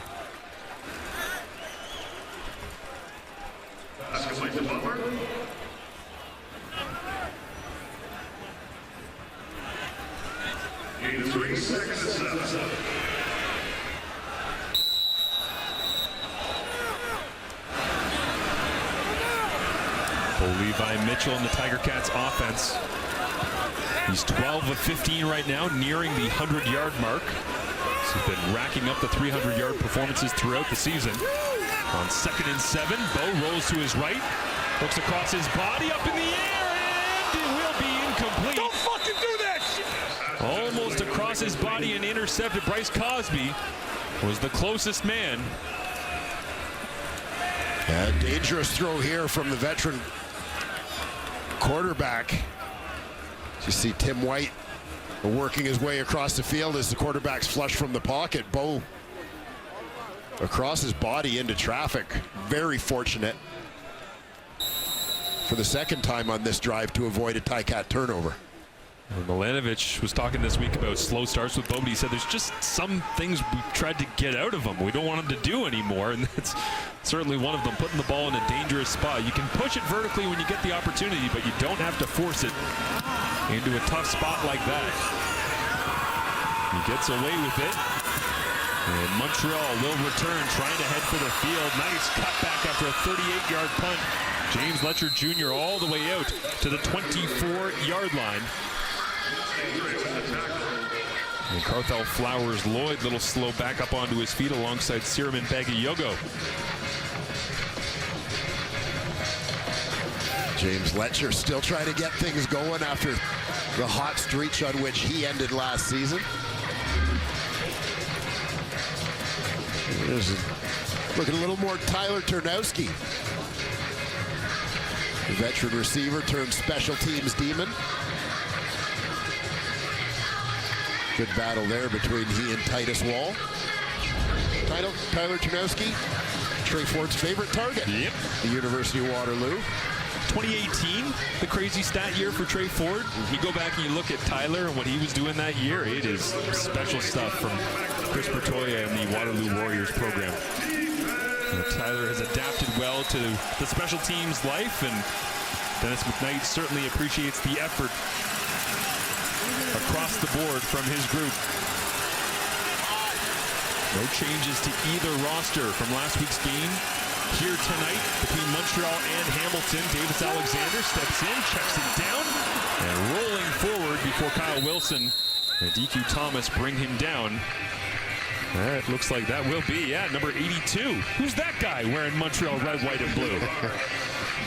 Yeah, Nate Bahar making his way east after spending the last few seasons as an Ottawa Red Black. He only had one option to go further east. That's it. For now. Hey, for now. Yeah, for now. I saw Nate get signed by Montreal. I thought, What's he doing? I thought he was a lifer in Ottawa. I talked to him pregame. He basically just said, I just want to have fun. I love football. And an opportunity here for the former Carleton University star with Julian Grant on the injured list. Alexander, pressure on. Down he goes. And this Hamilton defensive line starting to set the tone. Casey Sayles will get credit for it. It'll be the 16th sack of the season for Hamilton. 16th for the team, 4th for Casey Sayles. Hamilton team that completely made over that defensive line in the offseason. Casey Sayles, the engine that runs throughout this group. Hendricks up front, Nick Usher, Barlow looping in, but Sayles gets home to Davis Alexander. We are getting ready for halftime, and we're still scratching our heads about what happened. Yeah, all right. What happened with that fumble? Oh, unbelievable. In any event, we're waiting for the offenses to get going here, but it's all tied up as we send you back to Marshall and Dwayne in the Hammer. Thank you, Laura. Welcome back, everyone, as we are inside the 3-minute warning, and Joseph Zima set to send this one away after the Casey Sayles sack. Wayne mentioned his 4th of the year. Driving force behind their push on the pocket against the Alouettes here tonight in week number 9 as Zima sends it away. Ron Harris waits back at his own 36-yard line. 53-yard punt wrapped up and brought down after a return of about 7. And Casey Sayles, after the sack, you might have noticed this, there's a reason he's rocking the baby to sleep. Well, he's going to be doing a lot of that with more Matthew Shinetti. The rocking the baby celebration for Barrett Nelson Sayles. And it's funny, Marshall, because yesterday I was talking to Casey Sayles right outside the Ticats locker room, and he told me he and his wife Katie were expecting their son on the 22nd of August, which would also be their anniversary. And then a few hours after I spoke to Casey, his wife went into labor. And yes, Katie and young Barrett are doing quite well. And now the young boy, well, he's got a sack to his name, Marshall. Congratulations to Katie and Casey. And of course, Barrett, welcome to the CFL family as Bo Levi Mitchell gets it out of his hands. Keandre Smith refuses to go down, sneaks an extra yard or two. As the Keandre Smith trend continues with the Hamilton passing attack. Keandre Smith had a big touchdown in that aerial assault launched by the Tiger Cats last week. 3rd-year man. We talked about those receivers from Guelph, all of whom, quite frankly, were drafted later than they should have been. Yes. Keandre suggests he knows the names of everyone drafted ahead of him and is keeping score. Bo Levi Mitchell, quick game, Shamar Bridges, they get the first down, cross the 55. And with 1:47 remaining in this first half, they'll go back to the line of scrimmage. Yeah, Keandre Smith told us that he knows all the names. We said, can you name them? He said, I'm not going to give those people any love or attention today. This is about this interview right now in this game against the Montreal Alouettes. Yes, sir. Very focused individual, extremely driven was how Bo Levi Mitchell explained him to us.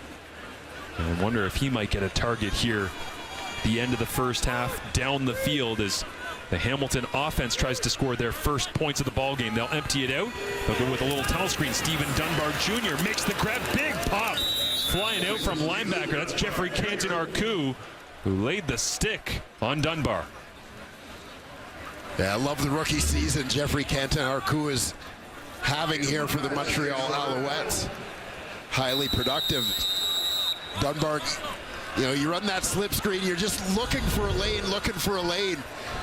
But every time you dodge sort of one more blocker inside, you're getting closer and closer to the fire. At some point, you got to head for the escarpment. Otherwise, the cavalry's coming. This is picked. Right over the middle, intercepted. It's Bryce Cosby looking for Tim White. And miscommunication as Bo Levi Mitchell threw it directly into the chest of Cosby. And what went wrong here, Dwayne? Yeah, well, the Montreal Alouettes moving defenders around as they do. Cosby, usually the nickel linebacker, is dropped back as a safety, and it seems that Bo didn't recognize that he was back there. The way he threw that ball seems that he just didn't see him.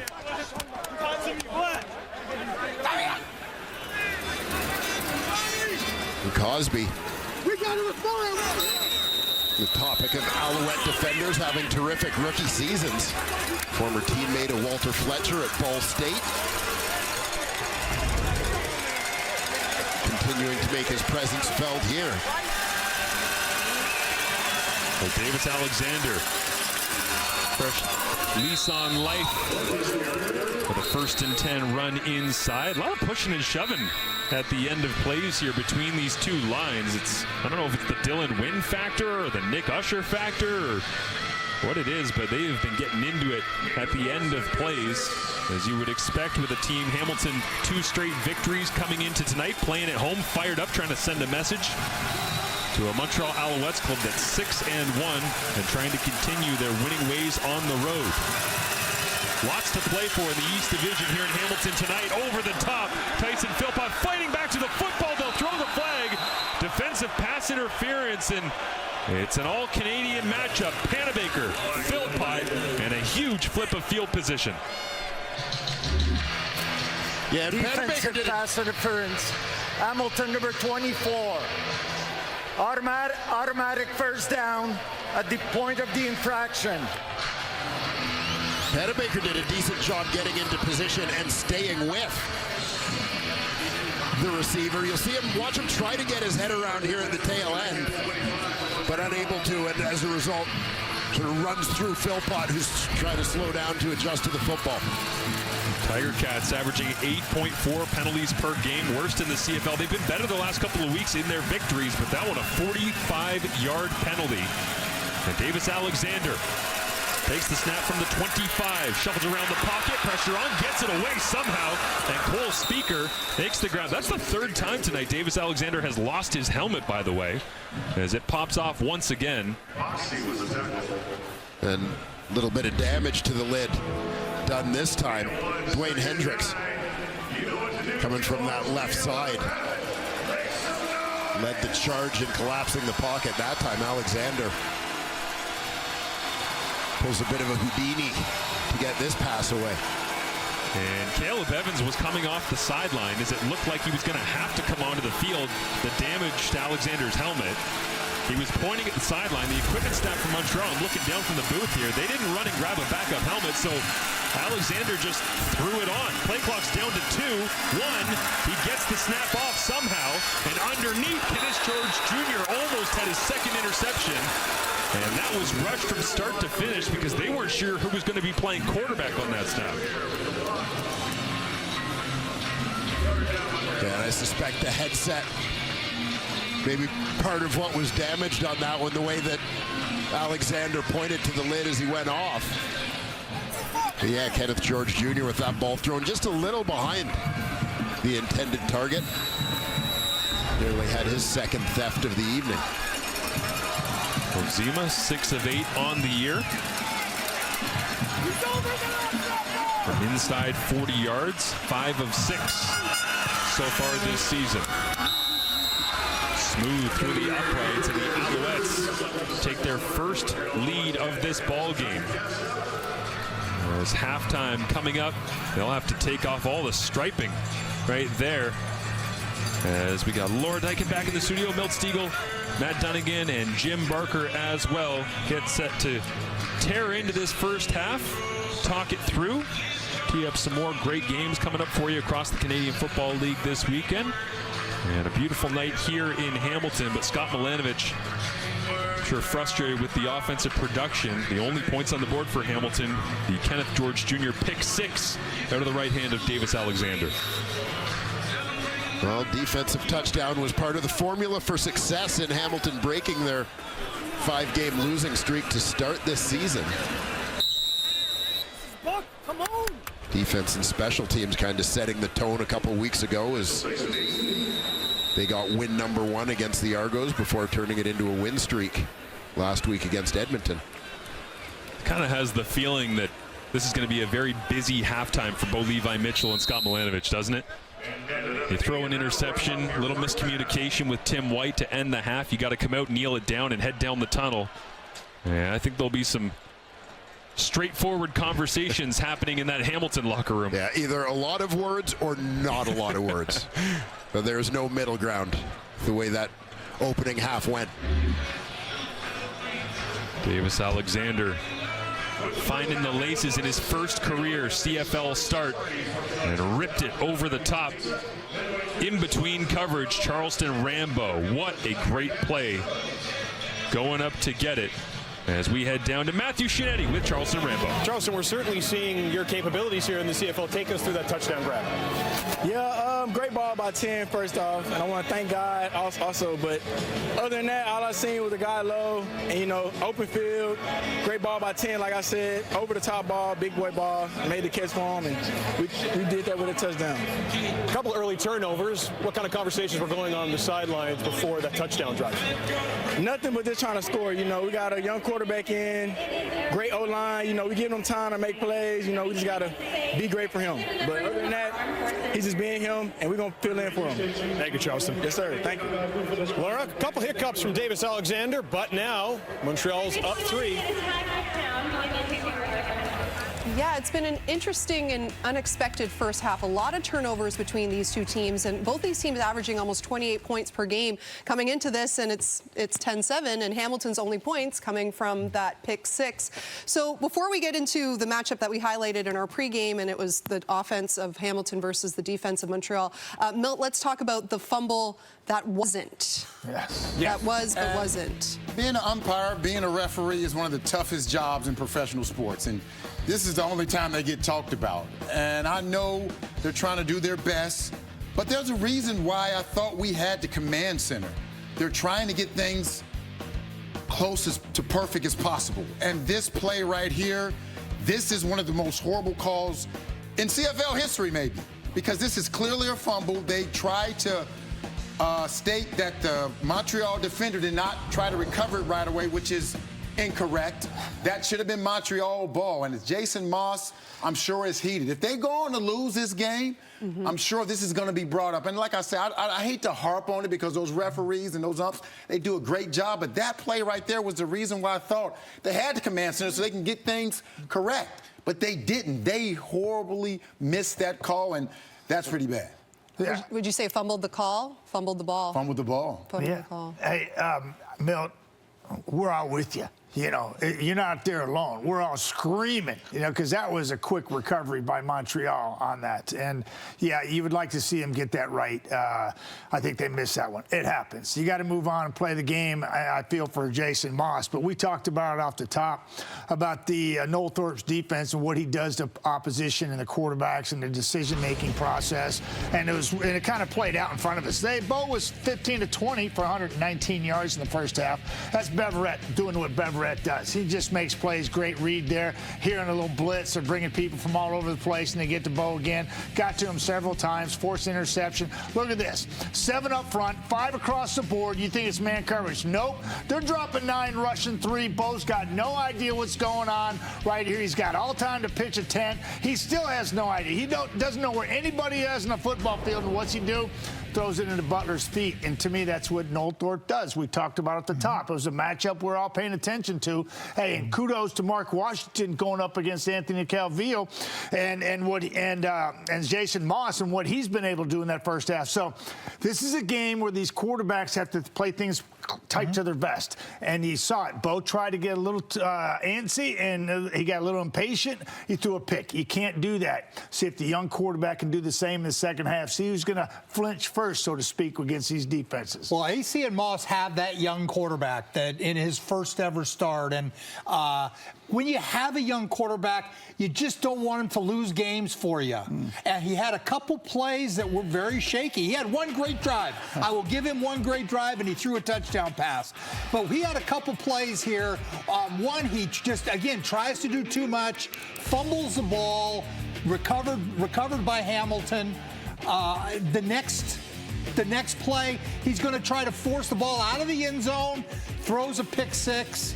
Again, just can't happen. And then the other thing you don't want is taking sacks. And he takes a sack here loses a lot of yards, which gives Hamilton decent field position. They just have to keep him under control to not lose the game. And again, he did okay. He had one drive. That's more than Hamilton had. Right. You want it to be keep it simple, stupid, right? There Not you that go. you're Kiss stupid. it. Not that you're Kiss stupid. it. All right. Paul LaPolice will be joining us after the break with a little more on Trey Ford. And yes, it is Montreal on top, 10-7 over Hamilton at the half.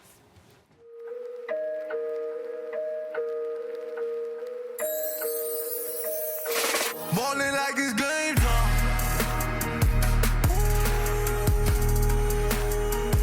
Ballin' like it's game time. Know how to do it so effortless. I mix it up like a specialist. Know what it is when I'm reppin' it. Ballin' like it's game time.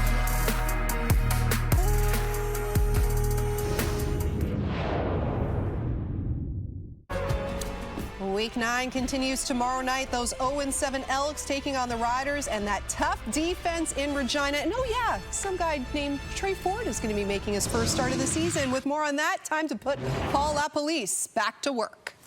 Trey Ford, 10 of 15, 120 yards, but 3 touchdowns and only 1 quarter. Some really good pictures, some really good things he did. I like some of the decisions he made. Let's take a look at some of them. He's got the ability to run, we know, but he's also developing as a passer. Watch right here. You're going to see 2 linebackers blitzing. When they blitz, that voids the middle of the field. Trey recognizes that, throws it to Gavin Cobb, changes his drop, gets the ball in his hands quickly for a big gain for a first down. Now this next one. There's 3 defenders over 2. Pre-snap, I would have loved him to not look to the right. Pre-snap determine it and go over here to the left to see it. But what he does is instead of running, he flips his hips and throws to Javon Leake for a big first down on 2nd and 10. So he reads the defense well. Here's another one. +1. What does that mean? 1 more than he can protect. He throws the slot fade for the touchdown. Back of the end zone to Curly Gittens Jr. Great location. Now just watch this play, because this is amazing. Avoids sails, runs around, makes somebody miss. I'm going to bump inside, flips his hips, throws across his body, and makes this amazing throw. Now, I put it from this angle. This is why he is so dangerous. Watch the linebacker here, chasing him, forgetting about his man and man-to-man coverage, and that's what makes him be able to make these plays. And the interesting thing, watching that play, I think back to Edmonton Elks last season. They were one of the best deep ball throwers in the league, accuracy-wise and TD to interception. Why? Because Trey Ford would break contain, coverage would break down, he could throw a real easy throw, and explosive plays turn into touchdowns. So it's going to be interesting to see how the Riders take them on. I'll be looking tomorrow. I'm looking forward to Elks Riders right here. Laura, you going to be watching with me or what? Oh, you bet I am. I'm paid to watch tomorrow night, that's for sure. All right. We've got the second half coming up from Hamilton. Montreal looking to improve to 7-1. Those Ticats wanting to keep that win streak going. We'll get you back to Marshall and Dwayne right after this. Lapo, you won't even be here tomorrow. You're bailing.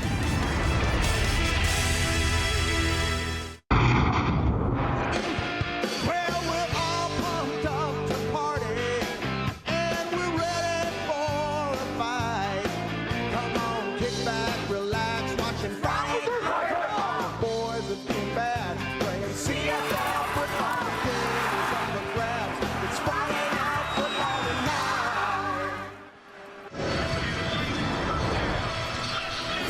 Welcome back to Hamilton, getting set for kickoff of the second half. We'll see if there's a little bit more fireworks here in the Hammer in this second half. The biggest play, arguably, of the first, Kenneth George Jr. with a pick 6 for the black and gold. He's standing field level with Matthew Shinetti.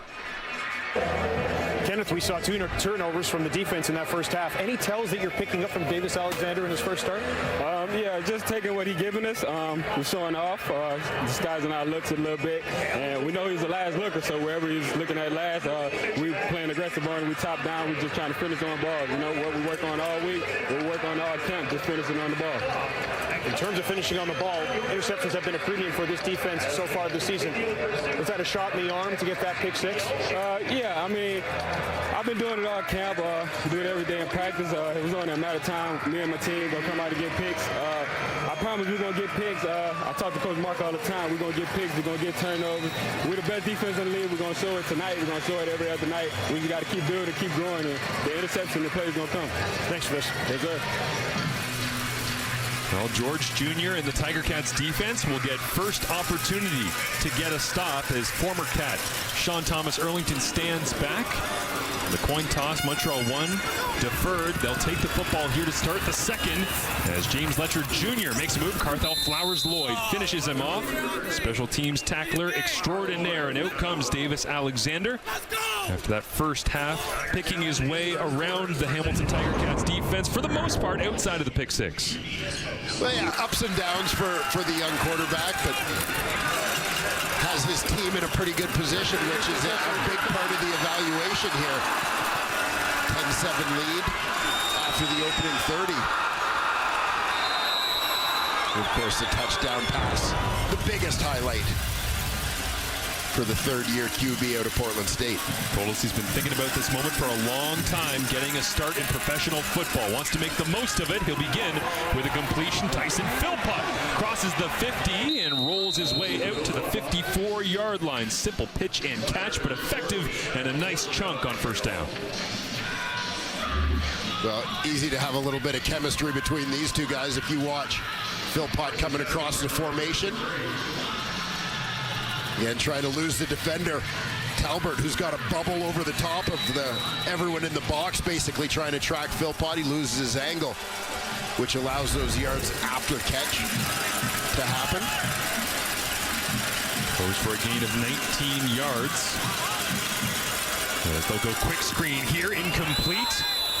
Trying to get it into the hands of Cole Speaker, but the biggest touchdown of Tyson Philpott's career, hoping that it's going to not be the biggest by the end of his career, but on this field, into that end zone, what a memory this is. Grey Cup winner, Cody Fajardo to Tyson Philpott last November. When we had the Calgary-Montreal game, the Philpott brother matchup a couple weeks ago, I said, let's slap your out there, Tyson, into the end zone. The Grey Cup winner goes, you know what? Been thinking about that. Jalen's been bothering me that it wasn't the nicest. Who cares? Grey Cup winner. As Alexander rolls to his right away from pressure, and then they get him. Kyle Wilson will get credit for the sack on 2nd and 10. It's a loss of 7 yards. Yeah. Kyle Wilson's like a shark smelling blood on this play as Davis Alexander scrambling around the backfield. The Ticat linebacker. You'll see him deep in coverage to start. But once he sees Alexander scrambling around, watch him just come downhill on a beeline. Showing off his jets to make the play. Nick Usher just folding the pocket in from the other side as well. Doesn't get a stat on the play, but a huge influence. As now Harris will catch it at his own 20-yard line. A 44-yard punt. Looks like a no yards flag is down as well. And out to the sideline before being wrapped up by the fullback David Dallaire. As Bo Levi Mitchell, 15 of 20 in that first half, 115 yards, no touchdowns. We'll see if Bo can get one when we return. The Montreal defense first in points allowed against, just 21.7. It's because of plays like this. Pressure all first half on Bo Levi Mitchell. Yeah, giving you different looks, people coming from different locations, but the end result is the same. All kinds of heat impacting the performance of Bo Levi Mitchell. A lot of pressure from Wesley Sutton. You saw Bryce Cosby making a play. The name we haven't said much, Marc-Antoine Duquois. Is Hamilton just doing anything to avoid Duquois at this point? We'll find out in the second half as Mitchell looks out to his right, completes it as Robinson gets pushed out of bounds. Gain of about 7 yards. Tyrese Beverett there on the spot, and Duquois, the top-rated player by Pro Football Focus in the month of July when it comes to defenders. And Bo Levi Mitchell said coming into this game, yeah, we basically have to know where he is every single snap when I leave the huddle. Yeah, and this is part of the challenge with the Montreal defense is you get a lot of people lining up in what you might deem as unorthodox spots given what their positional label is. Mass motion and basic inside run. A lot of window dressing for a downhill power run from James Butler. First down, Hamilton. I love the misdirection up front on this one. Going to see that Ticats are going to get some flow going this way and then just Send the running back Butler up the middle. Friggin' Shamar Bridges is the one receiver coming back to try to seal the backside on that one. Mitchell getting some help in the running game. Now we'll try to screen it outside. Keandre Smith, 1-on-3. Najee Murray, the first man there, brings him down. As they'll mark it for a gain of 5 yards. And Northrop continues to mix and match his defensive calls here, trying to confuse Bo Levi Mitchell, especially on 2nd and long. Here you see some of the numbers, performance-wise, for the Montreal Alouettes so far this season. Number that matters most. Best in the league at a whole lot of stuff. Mitchell looks out to his right, back to his left, stands in, has forever. Pressure on, flips it into traffic, and it's intercepted. Did they get underneath it? Tyrese Beverett has his hands on the football. And did Mitchell just toss up another floater into the arms of a Montreal defender? If it stands, it'll be the 2nd interception of the season for Tyrese Beverett. Yeah, it looks like that one's on the ground. Tyrese had one of these last week as well, an almost interception. Tyrese Beverett, dynamic playmaker, top graded against the run for this Alouettes defense. Did he make a play on the pass? Right here we'll take another look at the play moments ago. The almost interception by Tyrese Beverett. And you'll see in close that ball trapped on the ground. Upon review by the command center, the ruling on the field is overturned to an incomplete pass. It will be 3rd down. Bo Levi Mitchell avoids his 2nd interception of the ballgame. Regardless, just a real difficult decision by Bo, throwing it into traffic once again. Crossbody rolling away.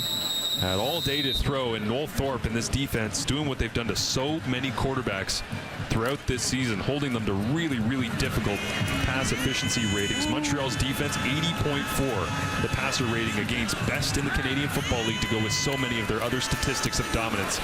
As Constantino will boot this one away, little crossbody hook, and sends it into the end zone. James Letcher Jr. will go back into his end zone and takes the knee. Perhaps not the swing and field position that Hamilton was looking for. The single on as we take a look at Kenneth George Jr. When Montreal was backed up earlier on, driving on the Cole Speaker pass target and making the best of things. Yeah, Hamilton's biggest play of this ball game, without question, Kenneth George Jr. coming up with that pick 6 in the first half. Remains the only Hamilton major so far. A Hamilton offense that has been terrific so far this season. And we talked about the points they put up in Edmonton last week. But the offense unable to get it going here. A lot of added pressure on the D. Hand it off around the edge, goes Walter Fletcher, cuts back, crosses the 55, and is out to the 44-yard line of the Hamilton Tiger Cats. Just a monster rush on 1st down. It goes for 26 yards. Yeah, Walter Fletcher going to work from the backfield. You see him lined up to the right of his quarterback, Davis Alexander. And bend it around the corner. Nice kick out block there by Lestage. He's going to bend it all the way back the other way. A nice pick up there for the Alouette running back. 5th rush of the season for the Alouettes offense of 20 yards or more. That's the 2nd best in the Canadian Football League. 4 receivers to the right of Alexander. Hands it off inside once again. James Letcher Jr. It's the rare carry. Gain of 4 down to the 40. Well, Fletcher, seen him running the rock on this series. Having a terrific year catching the ball as well. See the leading receiver among Canadian Football League running backs. James Butler came into this week second, the opposing running back tonight, but Brady Oliveira jumped over him last night in Winnipeg's impressive victory against the BC Lions. Catch it, rush it, block it, does it all. Davis Alexander looking for Charleston Rambo. Can he get another touchdown?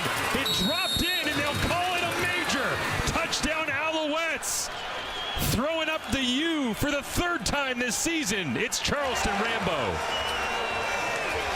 Well, you have to appreciate what the receiver Rambo has done to help out his quarterback tonight. Tough catch in traffic for his first touchdown of the game. Here once again, pretty good coverage, but a beautiful adjustment to the ball just outside the end zone. Lets his defender overrun it. He comes back to get it and finds his way into the end zone for his second major of the evening. I mentioned coming in Davis Alexander in that game last week on pass attempts of 20 yards or more down the field after we just saw the 26-yard rush by Walter Fletcher.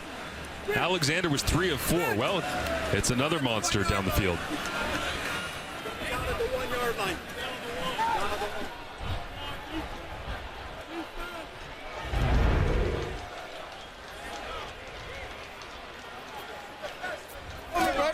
After review by the command center, the ball carrier was down with contact at the 1 yard line.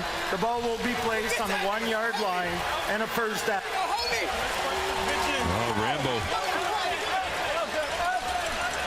Thinking about going back out onto the field. Wishes that was his third touchdown of the season. Just his second. They'll spot him down. Short yardage team comes out, but here's another look at it. Yeah, and here you'll see he's got the ball, and you see the back of his head touches basically the left ankle of Kenneth George Jr. But down by contact before he was able to roll into the end zone. Football's a funny game, huh? All that effort, no, not a touchdown. Yeah. Caleb Evans in at quarterback. 3 rushing touchdowns on the season. Make it 4.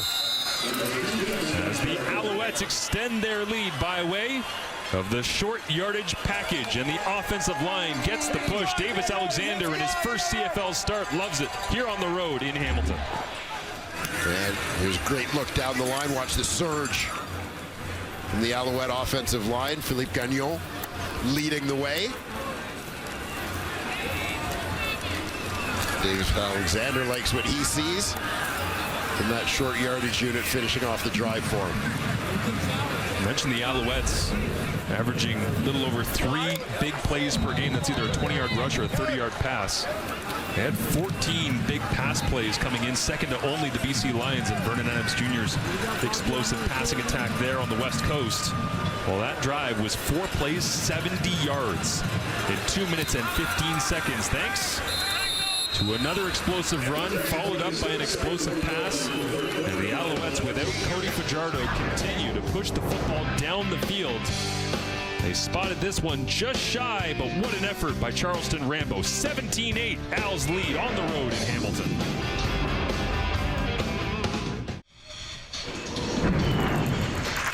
Catches coming in, but it's been the Rambo show here in Hamilton tonight. Smooth route running, great hands, a couple explosive plays, including this one, the big catch earlier that was his first touchdown. Thought this was his second, but regardless, Charleston is putting in work. Yeah, terrific night for him. You mentioned a little more opportunity for him to get involved in this offense with one of the key receivers, Keon Julian Grant, out of the lineup on the 6th week. Short kick this time. Drops down to Harris at the 20. Great special teams effort here from Titus Wall, who turns Harris around, and he'll actually end up right where he started after getting forced back. Excellent coverage down the field by the Montreal Alouettes, and Bo Levi Mitchell hits the field with still no offensive points to score, trying to get into a rhythm. An interception that was wiped out after hitting the turf by Tyrese Beverett on the last drive. Yeah, and the Tiger Cats really need to find a way to overcome the pressure being thrown at them. Some of the looks from the Montreal Alouettes, and part of that will involve, as you see, James Butler in the run game. One of the things Scott Milanovich said this week was there's a lot of times when they don't have enough guys in the box to stop the run. That's why they're so good against the pass. Well, they're trying to take advantage of that here in the third. Keep an eye middle of your screen, middle linebacker. Darnell Sankey. Eyes on the running back, shuffle, track the play, meet the running back in the hole. That's why they went out and got this guy last season. Doesn't it feel like sometimes Darnell Sankey equates to 2 people in the running game, though? It's like you got 5 people in the box, but the 5th one's Darnell. Well, that makes the numbers feel a little bit different as they'll hand it off inside once again, taking their turns, getting stops. Derek Wiggin in there alongside Sankey, Mustafa Johnson. And this Montreal run defense, one of the few things people have pointed to throughout this week is Antonio Moultrie right there at the bottom of the pile as well, saying, well, they might have a weakness here. It might be the run defense. Well, the statistics are misleading on that one because a lot of teams just running the football because they can't throw it against Montreal. Yeah, and recognize the situation in which the ball is being run. And if that's basically something at that time in the game that Montreal is willing to concede. As Litre met right at the peak of the mountain by Darnell Sankey, getting pulled backwards as well by Avery Ellis. And they will move the chains, but man, Darnell Sankey continues to make plays down after down, and he knows it. A couple of former Calgary Stampeder teammates. Sankey tucked in behind the line. He's going over the top to meet Litre. Well, Davis Alexander's dad has a history in rugby, South Africa and England. I mean, that was as much a scrum ruck as you'll find as Mitchell looks to his right. Stephen Dunbar Jr. on first down. Looks like he's got a gain of 8. KB and Ento right there on the coverage.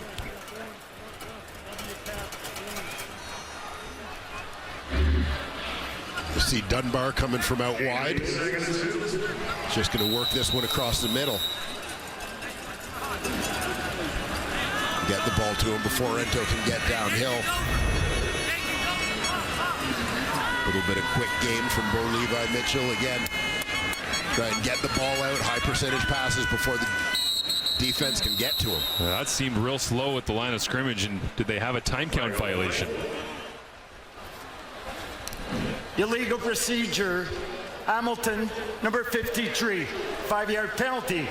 It remains second down. Well, second time that Brendan Bordner has taken a penalty in procedure here, but on 2nd and 2, and all of a sudden creates 2nd and 7, which is exactly where the Montreal defense thrives, only allowing 26% conversion on 2nd and 7 plus. Yeah, a couple of tough calls against the young offensive lineman, who's definitely shown some progress here this season, starting as a raw rookie. Ben Mitchell working the line of scrimmage. Offensive line trying to sort out where to send protection with David Beard at center. They drop out, only rush 4. Mitchell underneath, gets it out. Keandre Smith, a lot of work to do. Runs back into the middle of the pile. And the physicality of the Alouettes defense on full display there. Flag comes out at the end of the play. And did somebody from Montreal just give back the yardage and an automatic first down?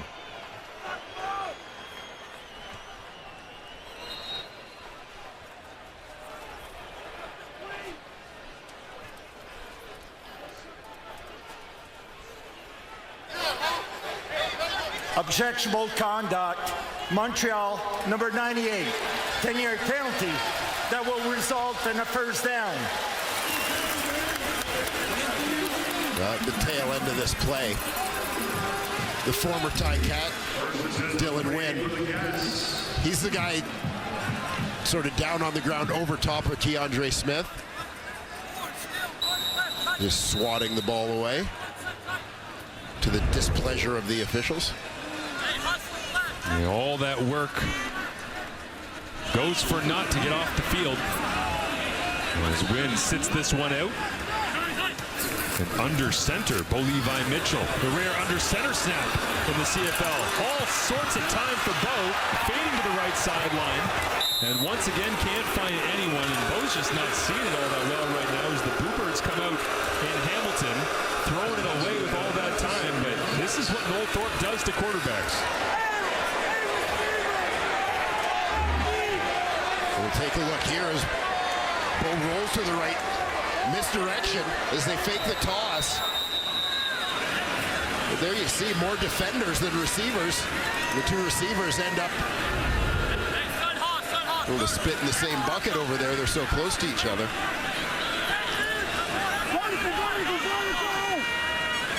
Well, emptied out for now. 3-by-3. Keandre Smith checks in. Pass protection. Coming around the top was Bevrant. Couldn't get there. They look for Tim White on the corner route. And it's incomplete. Knocked away. Najee Murray punches it away, and the punting unit comes out for Hamilton. As the Montreal defense, dominant in so many different ways here in this 2024 CFL season, continues to put it on display in the third quarter. Yeah, you'll see White coming out of the slot, inside slot. He's number 3 receiver on this play. And because Bo Levi Mitchell has to kind of float this one to get it over Murray, but in front of Dequoy, that hang time on the ball allows Murray time to get back there and make a play as White is waiting for it. Nick Constantino, again a high boot, drops down to James Letcher. As a 37-yard punt will be returned out to the 40-yard line. As Matthew Shinetti has more on Scott Milanovic and Jason Moss when we return to Hamilton as the Alouettes lead 17-8.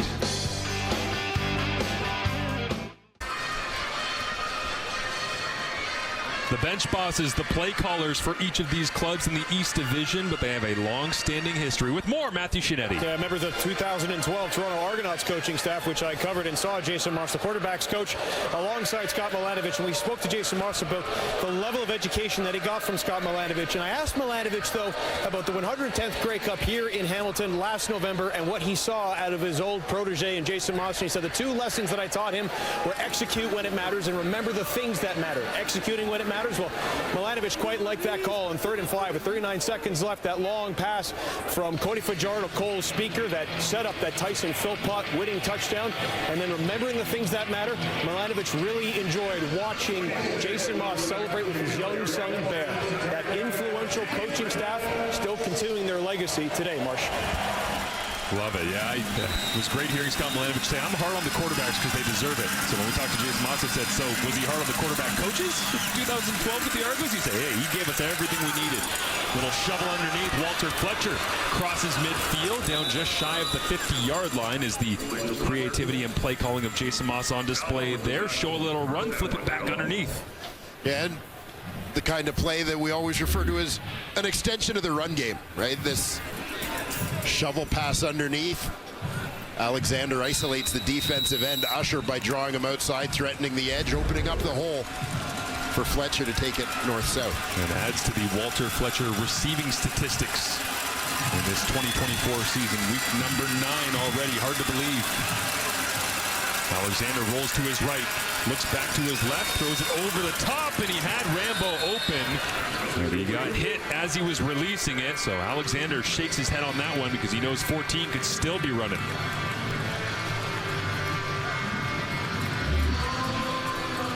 Now you're going to see Rambo works all the way across here, but watch Alexander, the quarterback, as he goes to throw this one. Just had a defender step into him. He couldn't really step into the throw. Impacts the accuracy. That one falls harmlessly to the turf. 2nd and 10. Big play for the Hamilton defense here, trying to get off the field. They'll blitz. Kenneth George Jr. And it's a screen underneath. Jesrin Antwi makes the grab, but a minimal gain on the play. So Mark Washington, defensive coordinator for the Tiger Cats, decides on 2nd and 10. You know what? I've seen my quarterback be frustrated all night by a defensive coordinator getting aggressive. How about my turn? And you'll see George come from the right side of your screen with the secondary blitz. They managed to get that screen away, but terrific play by Jonathan Moxey, rather. Nickel linebacker immediately there to fill. Joseph Zima kicks it away. Devon Harris stands back at his own 10-yard line. Jimmy's up to the 12. Flag comes down after a 38-yard punt. And the return will go out to the 18 15-yard line. Add a little bit more onto that. If it is indeed no yards, it is. Montreal number 20, 15-yard penalty, first down. And after just getting the screen catch on special teams, Jesuit Antwi takes the penalty on no yards as a Canadian. You can see the displeasure from Jason Moss. Yeah, not sure if his argument was that his coverage player was pushed into that 5-yard restraining area, which would, of course, negate the penalty. Antwi battling on special teams here tonight. For all 4 quarters. About to end the third. Bo Levi Mitchell in the offense. Play action over the middle. Mitchell checks it down. James Butler catches it. Heads towards the first down marker. Gets popped out of bounds. Completion and a solid gain. Butler getting used more and more in the passing attack here as an outlet for Bo Levi Mitchell. Yeah, and sometimes they may have to just settle, quite frankly, and get the ball to Butler a little more quickly if the defense is going to drop off. Take away Bo's higher priority reads. Let James Butler go to work. 2nd and 1. Deep in the third quarter, under center. Turns around, hands it off, and Butler, no movement against that Montreal front as Jordan Murray has his helmet pop off behind the play at the end. That's 17-8 in the run game. Not creating the push that Scott Milanovich has been hoping for here tonight. Montreal defensive line certainly winning that last matchup.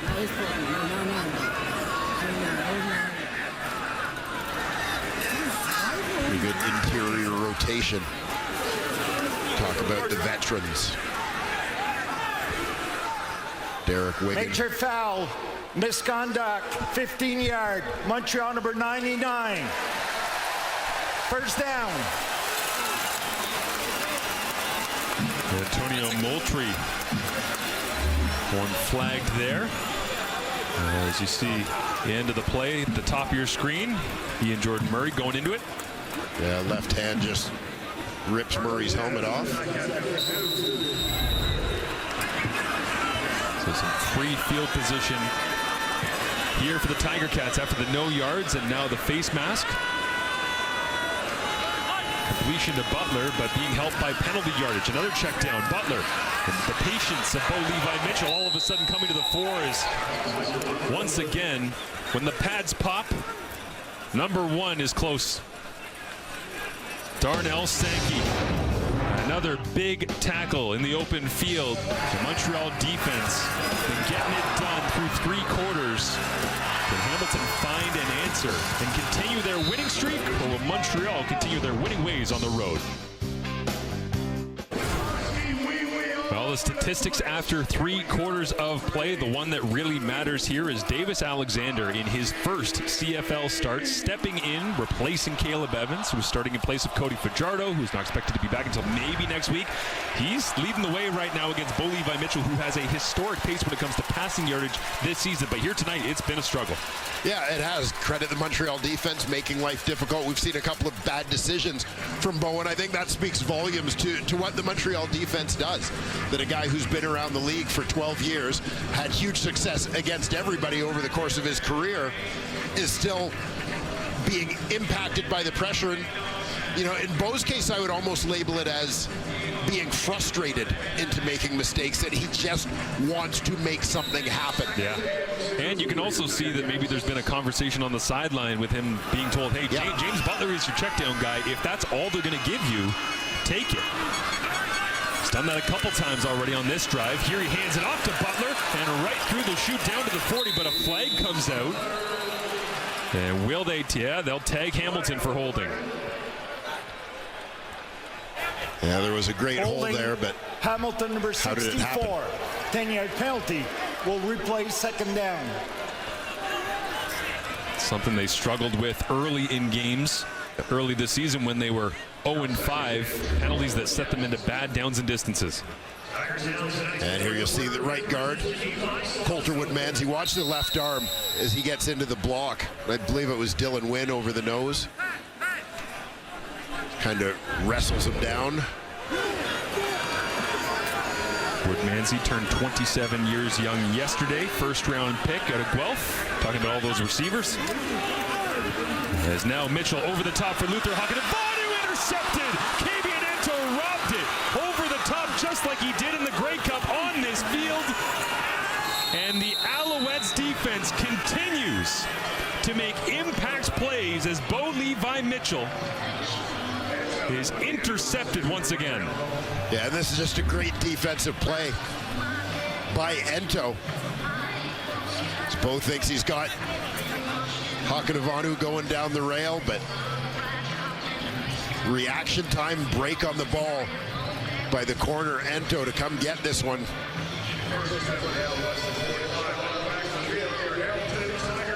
This tremendous play starts off on the outside. One that if Bo had back, maybe leads Hakanavanu a little more vertically down the field. Ento's length, he just lives for those moments he can fall off from his field corner spot and make a play like that as the Hamilton defense trying to do anything they can to get this team into a better situation with field position as Nick Usher makes a big tackle on that play for no gain.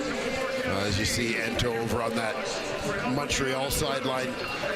You know, obviously a lot of talk about the additions during last season of Sean Lemon and Darnell Sankey to that Montreal D, and those were obviously very significant, but also internally. You know, Reggie Stubblefield took over as the nickel linebacker. Ento took over at the field corner. First-year players had huge impact. Ento continuing to do so here this season. Alexander with time finds Rambo, big collision, but at the 50-yard line, Rambo holds on as he was one-on-one with Destin Talbert, and Rambo wins that battle to move the sticks. There, watch the job Rambo does protecting the football as it's in the air, and I think this has been one of the big things when we talk about his value in this game with the youngster Davis Alexander starting, is some of the plays that he has made for his quarterback, helping out his quarterback. Going and getting balls in traffic, etc. All the changes made on defense. How about Austin Mack last year in for the Alouettes? Moves on to the National Football League. And at that boundary wide receiver spot, Charleston Rambo steps in this season. As Alexander looks his way again, now goes second level. Completes this one, big catch and run as Tyson Philpott is free, now wrapped up and brought down. As Jamal Peters will be the one to finish it off, but Tyson Philpott heading towards that end zone once again. He scored his touchdown in the Grey Cup with. Yeah, watch how Philpott on this play just goes in between levels, gets in behind the linebackers, bends off the route, breaks the route off in front of the DBs, giving Alexander an opportunity to throw it. Alexander now over 200 yards passing on the evening in his first career start. Casey Sales flies into the backfield, tackle for loss. I mentioned earlier the overhaul of the Ticats defensive line coming into this season. See Casey Sales just left of the goalpost. Hamilton used 13 different defensive linemen over the course of the 2023 season. The only one of them back in black and gold this year is Casey Sales after an all-star season. Incredible. Loss of one creates second and 11 from right around where Alexander found Rambo for a touchdown earlier on. Looks to his left, Reggie White Jr., and this one should have been intercepted. The same play that Kabian Ento just made for the Alouettes, falling off and getting the pick. Hamilton couldn't do it.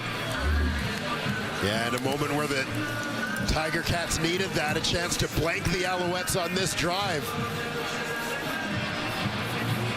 I think that basically the two defenders crossing paths there, Moxie and Leonard, distracted each other from being able to pick off that football. It falls to the turf, and now the chance to put three up on the board still remains for Montreal. The only touchdown in this ball game, again, the Kenneth George Jr. pick 6 off Davis Alexander. Could have been his second interception, but see plays like this, it makes you realize 10 points off turnovers. There's a reason Hamilton has only had 3 interceptions this year. Just can't close the hands. 28, Alouettes lead. There is that man, Darnell Sankey. Wow! Right in the middle of the play. You feel him every time he's near. It is incredible how much Darnell Sankey is around the football, and it's never a mystery who hits you when he does. Let's go down to Matthew Shinetti with more. Yeah, there's a kind of a feeling here in Tim Hortons field for Darnell Sankey. I'm actually standing on the spot where I spoke to him pregame. He was looking out at Tim Hortons field, and I had to ask him about the 110th Grey Cup, which we just referenced in that Jason Moss hit. I asked Darnell Sankey if he has a certain comfort level here in Hamilton, and he kind of looked at me and said, you know what, there's that feeling when we come here that kind of feels like home. He and I talked about that sense that Montreal seemed like they were going to win that game, and I asked him how well the Owls defense has been playing so far this season. You look at their first and the amount of yards that they allow down to down, and Darnell Sankey really has influence on that. He looked at me and said, there's comfort in being a champion too, Marshall. I wasn't joking earlier when I said he changes the numbers game in the running game, which, you know, you can look at it and say, well, I don't have enough people. They should be able to run the ball here. Why can't we? Well, that guy's right in the middle of the play. Got that championship feeling from being back here at Tim Hortons Field, and it's showing the way the defense is playing as a run for gain of 2 here for Hamilton. Picks up the first down. Noel Thorpe dialing it up. And he uses people in all sorts of positions, but Sankey might be the only one you could make the argument, Dwayne, at any of the 3 levels of the Montreal defense where he just goes, just do what you're great at. Yeah, I mean, they all get moved, though. I mean, we see Sankey line up frequently on the edge as well. He plays as the weak side linebacker sometimes. Levi Mitchell after Shamar Bridges. Nice tackle in space that time. Deontay Ruffin playing at the boundary corner tonight. I mean, you look at this Montreal defense, and we had a long chat with Noel Thorpe about his creative process a few weeks ago. But the bottom line with him is about putting people in position to be successful, getting guys in places where they can do the things that they do best. Well, Levi Mitchell on second down over the top for Hakanavanu. Big catch radius. And did he bring it down? It rolls away, incomplete. A flag is down. As Hakanavanu coming into tonight. Defensive pass interference, Montreal number 12. Automatic first down where the infraction occurred. Had 3 of his 6 catches since his return from injury as touchdowns, and they were trying to stretch the field once again with him. Yeah, and Bo puts it up. Marshall, you mentioned earlier, you know, that feeling of comfort that Bo Levi Mitchell suggested he has with bigger receivers, and the gist of that being that he finds it easier to read their body language coming in and out of their breaks, to know which way they're going, how they're seeing things, adjusting their routes, and so on.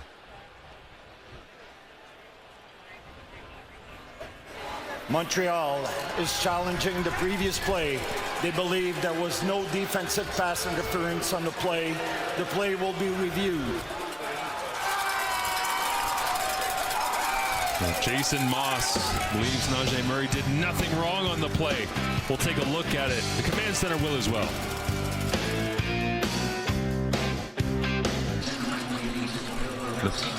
Najee Murray against Luther Hakanavanu, taking a look at it in the command center. Al Bradbury is the replay official here this evening. Bo Levi Mitchell over the top. Any contact here? We find out. Andre Prue, our referee, has the announcement. Looked pretty clean. After review by the command center, the ruling on the field is overturned. There was no pass interference. The pass is incomplete.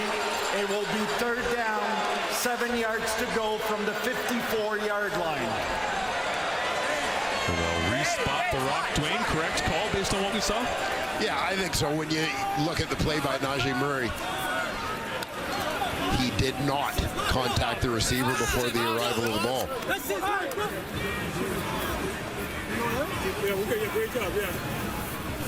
I could say this about a lot of the members of the Montreal secondary, but Najee Murray developed into a real nice piece being used here at field halfback for them in his 6th year at Kent State.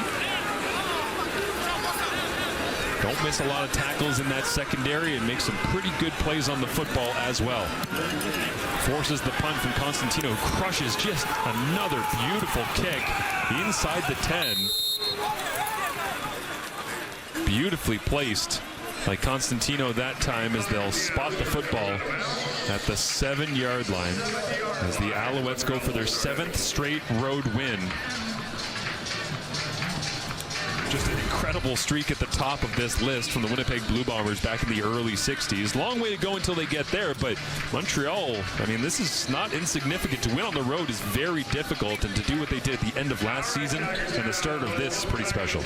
Yeah, it really is, but you got a vibe from this team that started at the end of last season in terms of their togetherness. Their competitiveness is always a conversation we have with Jason Moss in the lead up to games.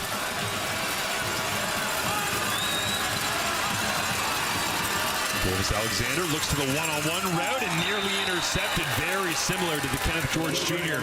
interception from earlier. Knocked away Tyson Philpott, the intended receiver. Yeah, Richard Leonard on the corner. Kind of reading Philpott's mail all the way on that one. Getting himself in position to make a play on the ball and very nearly stepping in front for the INT. To the dismay of Dwayne Ford, they've checked out 2 fullbacks and sent in 2 receivers. Sacrilege. Here on 2nd and 10. Hamilton defense might need to make another big play if they want to win this football game. Alexander from his end zone. Pressure on. Scrambles out to the left. Reloads it. Looks down the field. Toe tap. Reggie White Jr.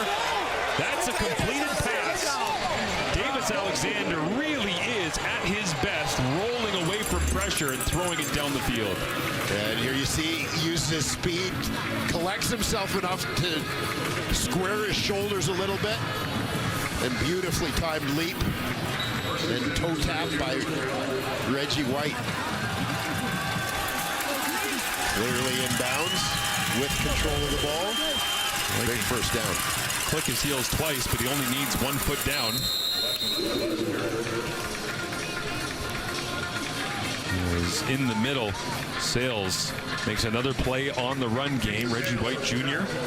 4 touchdowns, second only to Tyson Philpott, although Charleston Rambo's been catching up here tonight, which kind of fits with the theme of everybody taking their turn in this receiving core that they've really leaned on. It might be Keon Julian Grant's night when he comes back from injury, Tyson Philpott's night, any given. I think it's been a quiet one tonight for Cole Speaker. Yeah. Had his 100-yard game against the Argonauts a couple of weeks ago as well. Alexander on 2nd down, over the middle, crossing route. Philpott open, and Richard Leonard grabs an ankle to slow him down, but Philpott running away for a first down. Here you'll get a field level look. The route dragging across the formation by Philpott. Very much a shoestring tackle by the DB Richard Leonard. Got a note earlier from our friend Farhan Lalji, who's always working, by the way, that apparently Tyson Philpott and Davis-Alexander played against each other in a 7-on-7 tournament in the Seattle area when they were both in high school. Oh, Alexander just got blown up by Casey Sales, lost his helmet yet again, and a flag came out on the play, and now there'll be a conversation between the offensive line and Casey Sales in front of the bench. Alexander did not do himself any favors, rolling to his left, front shoulder open and vulnerable. He took the home run shot down the field to Tyson Philpott, and then he took a massive blow. Yeah, he is fully exposed as he's gets himself turned, facing downfield to throw this. Casey Sales right on the left side of your screen. And in fairness, no effort to avoid the head contact on that one by the Tiger Cat player. Just ran through him helmet to helmet.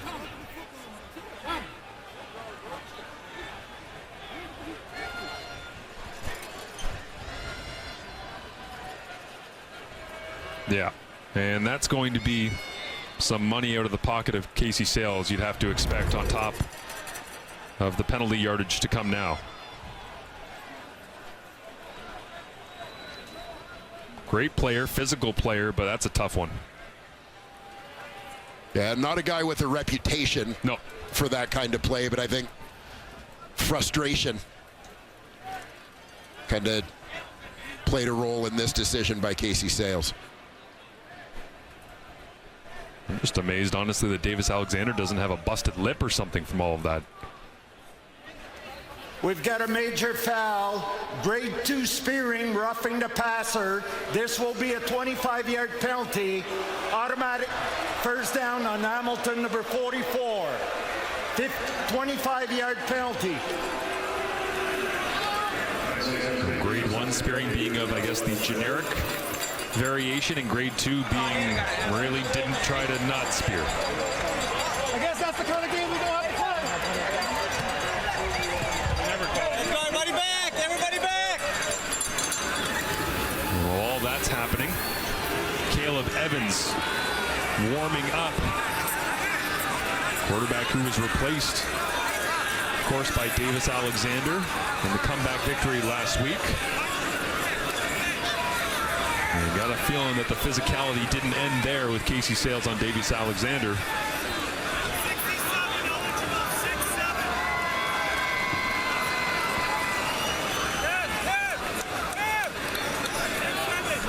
As they took a look at the lower back and hip of Davis Alexander on the Alouettes sideline. I mean, that was a pretty high-speed collision. Alexander with really no opportunity to protect himself.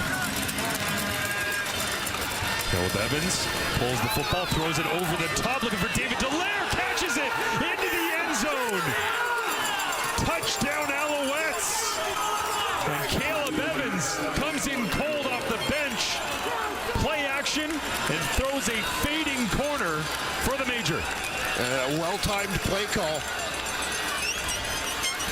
that, as you can see, the Tiger Cats didn't see coming. The fullback, Dallaire, sneaks out of the backfield,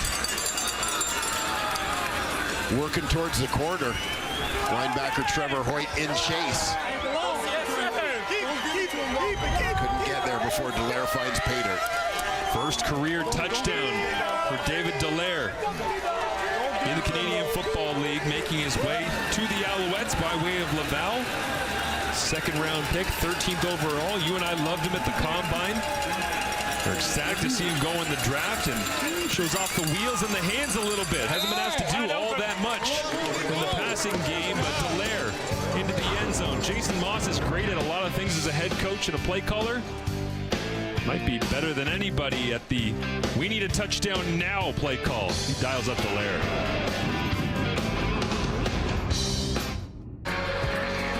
There he is, the man of the moment, David Dallaire from Laval, scoring the Major to make it 27-8. Montreal up over Hamilton, as Jose Malto sends it away to the Tiger Cats. On Harris, crosses 30, gets out to the 38-39 yard line, and just mastery here from Jason Moss, as everyone's expecting a big physical blow you off the ball run. Yeah, and I mean, this is all timing, as you said. I mean, you're going to see Dallaire line up at the tight end spot and work to the corner, but everybody's anticipating, with Caleb Evans coming in this instance, yeah, it's either going to be a physical play where, quite frankly, we're going to smack you in the mouth because you hurt our quarterback, or we're going to be conservative and run the ball with our backup quarterback coming in. Not a lot of people in the building, clearly not the Hamilton Tiger Cats, expecting the play action pass with the fullback running a corner route. Levi Mitchell complete underneath. Shamar Bridges crosses midfield, wrapped up and brought down after a gain of 17 yards on the play for number 17.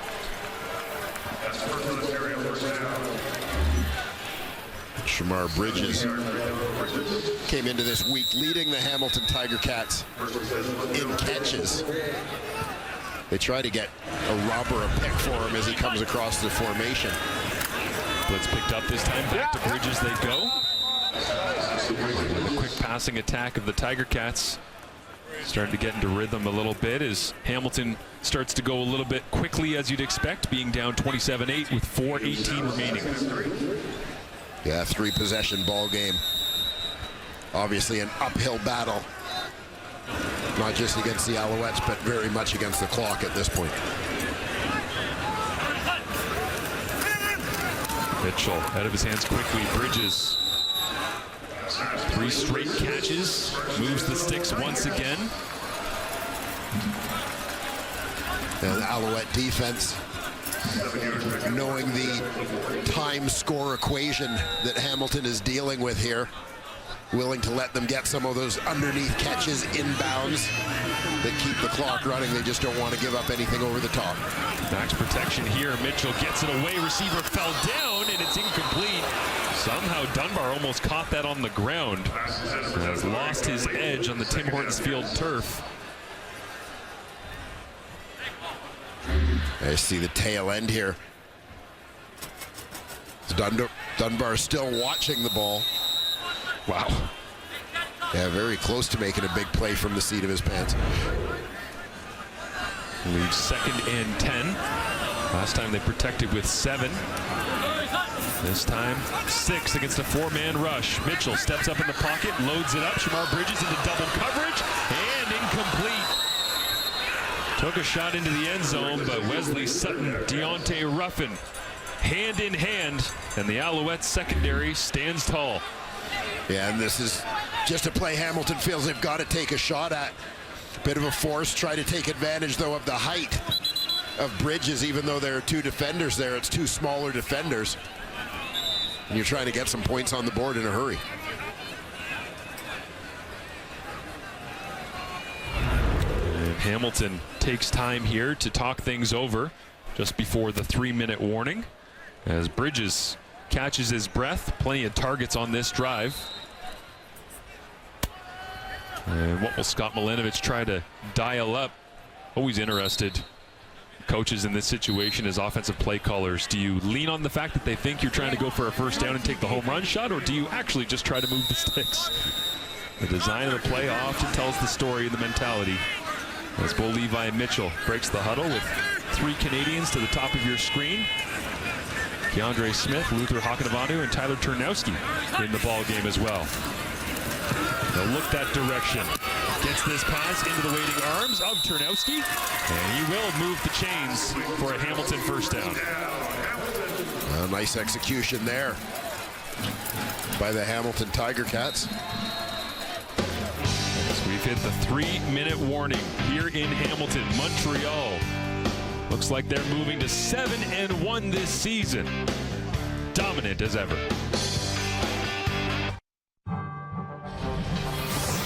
Leagues Cup on TSN has Tijuana heading to Vancouver. It's lovely this time of year to take on the Whitecaps tomorrow, 10 Eastern, 7 Pacific on TSN. Sounds like the Whitecaps are playing a team of staff from a resort. Tijuana. Do they at least get a home at home? Do the Whitecaps get to go for a trip to Mexico? Or?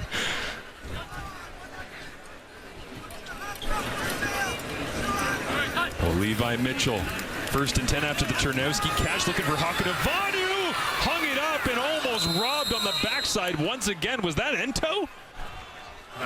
Doing what he does best.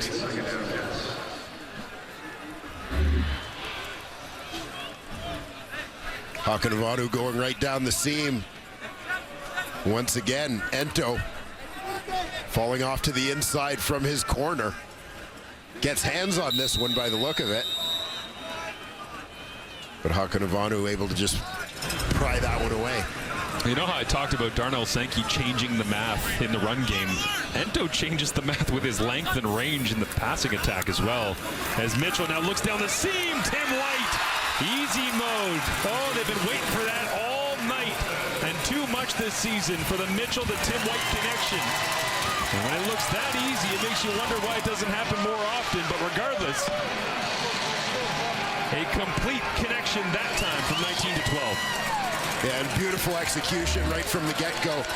You'll see the blitz pickup happening right in front of Bo Levi Mitchell. Terrific job by Keandre Smith. One of the Ticats' leading receivers asked to block on that play, picks up a blitzing Bryce Cosby, allowing his quarterback to step into that throw. They'll go for 2 as you see the offense stay on the field. 8 plays, 71 yards in 2.5 minutes. And Bo Levi Mitchell throws a strike to Tim White. Those eyes get big on Bo Levi Mitchell. We've seen it for so long in the CFL. He sees something he likes. He is about to rip it. See what he can do here on the 2-point conversion.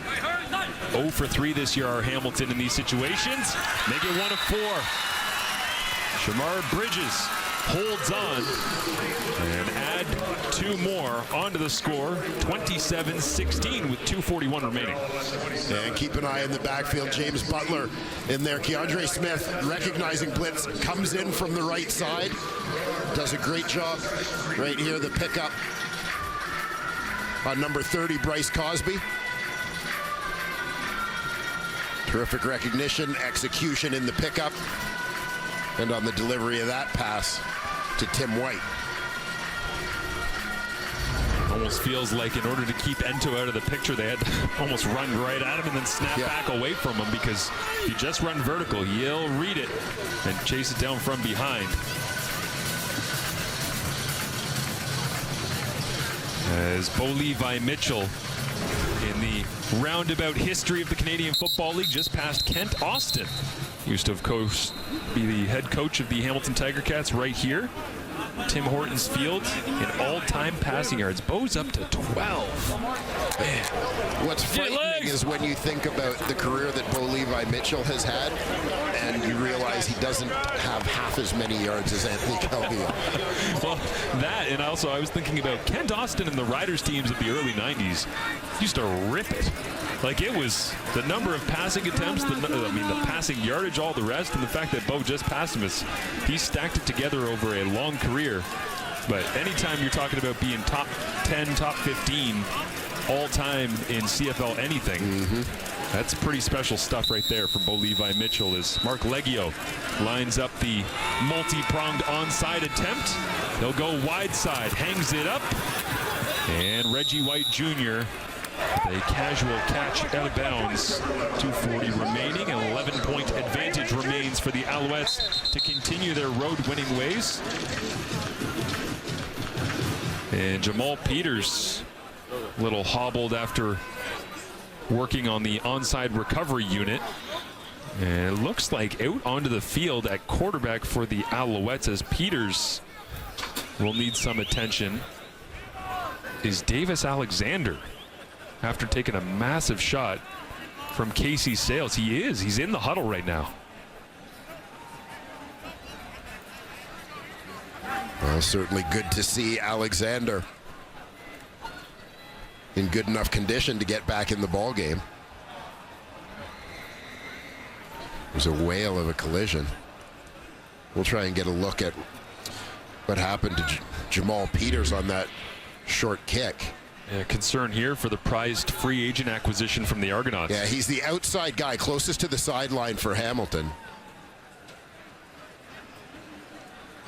And wonder if he may have caught the opponent's knee in the hip or in the thigh.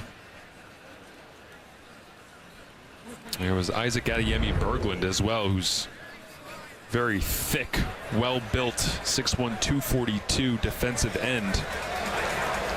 Well, a couple of defenders banging lower bodies, and Peters comes out on the worst end of it.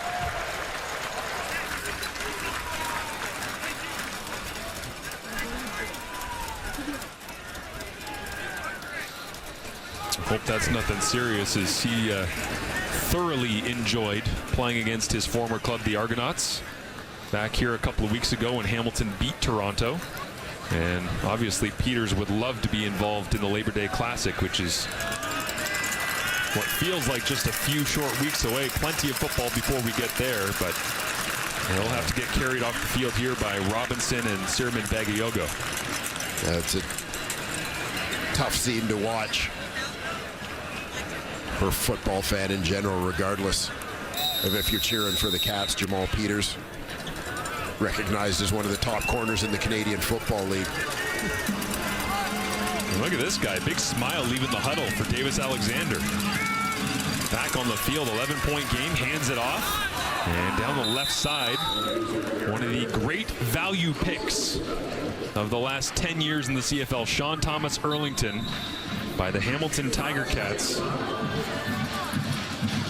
Back into the game, back here in Hamilton. 8th round, 66th overall in 2017. And free agency decided to hop back home, the former Montreal Caravan. Yeah, guy made plenty of starts for the Ticats at running back over the course of his career in black and gold. Remember when June Jones was here as the head coach that I actually asked him about Sean getting signed in December, very early in December one year, and I said it's usually when you prioritize the guys you really don't want to lose that you sign somebody that early. He said, yeah, I went back and watched the film as soon as the season was done. I said, we gotta get this done, get this guy back here. Every time he touches the football, good things happen. As now Alexander looks for Cole Speaker into the Alouettes bench. And did he hang on to that? Speaker believes he caught it. If he did, it's a heck of an effort. You very rarely see a receiver catch the football and end up all the way into the benches. The amount of momentum Speaker carried. Ball, toe. Yeah, left foot just inside. Illegal contact on a receiver. Hamilton, number 17. That penalty will be declined. Result of the play is greater. First down, Montreal.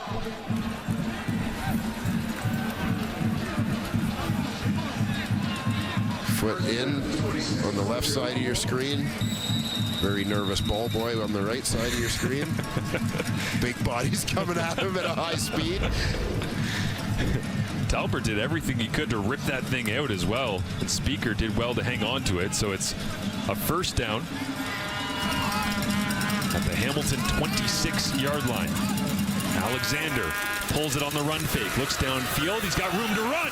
Alexander to the 10 and slides down, taking a seat after collecting the first down. Thought he was going to run for the major there to end things off, make Papa proud back home. Former rugby star. Yeah, he'd rather make head coach proud and protect himself right now. Dad knows how Davis feels about him. Well, what was it that Matthew Shinetti told us earlier that his dad says? Matt, he said, be safe, be smart. Well, that slide fits. Yeah. Maybe listening to coach and dad with a solid night in his first CFL start and looking to salt one away. Get the victory here is Caleb Evans. Checks in now that they're deep inside the score zone for the Alouettes. Once again, and a little naked boot this time. It's a race to the cone against Robert Panabaker. And Evans rolls his way down, and now Evans is grabbing at his right knee. And did he just hurt himself trying to throw the brakes on and cut back? I hope that's nothing serious.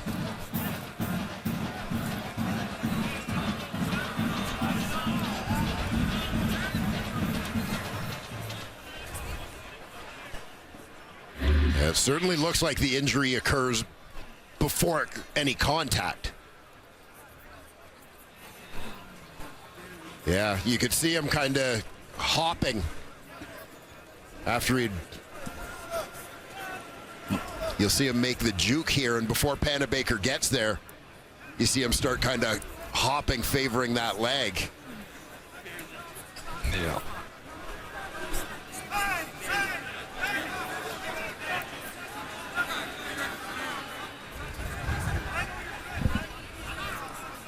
Just a fluke non-contact injury here for Caleb Evans.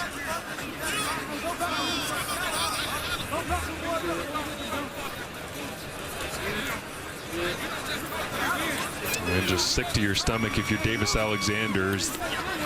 Cody Fajardo down with the hamstring injury, looking to come back sooner rather than later, but Alexander stepping in for Caleb Evans last week in the comeback victory. And now you see James Morgan, the first year out of Florida International, getting warmed up as we believe Alexander likely done for the night after taking that seat on the scramble. So that means that Morgan will check into the ball game. Yeah, I saw Morgan play in the preseason, played most of that Montreal's last preseason game against Ottawa this year. Definitely a guy who's got some tools. Big pivot. It was interesting watching him out on the field before this ball game, warming up with Davis Alexander as he kind of towers over Alexander. And we had a good conversation with, there you see General Manager Denny Machocha before the game about some of his Canadian talent, and great to see Caleb Evans onto his feet, but he will expect plenty of assistance to make his way back to the sideline. But Machocha might be busy trying to find out where he can get himself a quarterback into practice this week, unfortunately.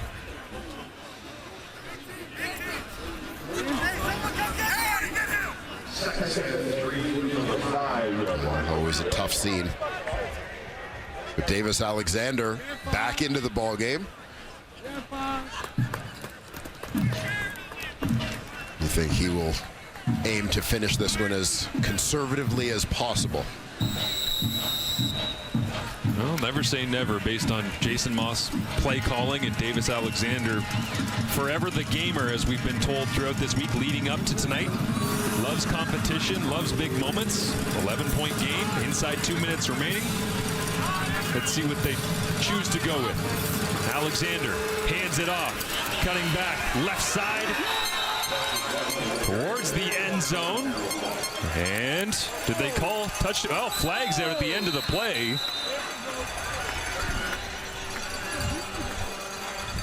There were no signals. It certainly looked like a touchdown.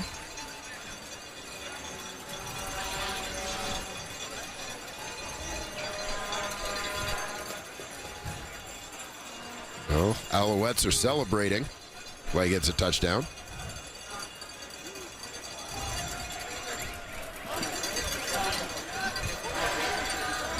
There are 2 misconduct fouls after the play. Objectionable conduct, 10-yard penalty on Montreal, number 65. Major foul, misconduct, UR, Hamilton, number 15. It looks like a major certainly is Donovan and Kyle Wilson from Montreal and Hamilton respectively. Hit the flags at the end. Yeah, I see Wilson sort of at the bottom of your screen. Tackles Donovan. Like Wilson had been in on the tackle on Fletcher going over the goal line. Yeah, it's just a lot of frustration from a Hamilton defense that's allowed more than 30 points once again here tonight. They did so in 4 of their first 5 games when they began 0-5. Difference applied on the kickoff.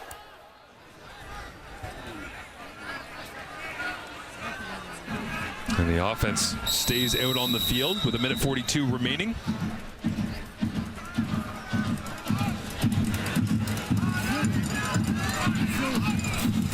Davis Alexander, fade ball, back shoulder, Reggie White Jr. incomplete. Great play that time by DQ Thomas.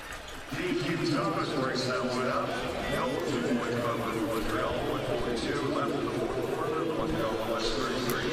Davis Alexander wishes he put a little bit more air on that one, but maybe Jason Moss, you know, you go, why are you going for 2 there? Are you trying to rub it in, or do you want to, up the score of the season series, the point differential? I got a feeling that was just trying to get his quarterback one more throw, no? Could be. I mean, your guess is as good as mine as the former quarterback in the booth. Appreciate you, cousin. I know that. Hey, family right here. Turn around, baby. Safe throw, catch and release on a fade, I guess might be the mentality, but maybe a feeling that there's less risk of my boys, please. in the list of things that can go wrong. The less likelihood that you're going to see that one going the other way for Hamilton points doing that. The offensive line celebrating Walter Fletcher on another fantastic night. On the road as the road winning streak continues for the Alouettes. Their only loss so far this season at home to the Toronto Argonauts. And Toronto in action against the Calgary Stampeders coming up on Sunday. But first, it'll be Edmonton and Saskatchewan coming up for you tomorrow, the CFL and TSN.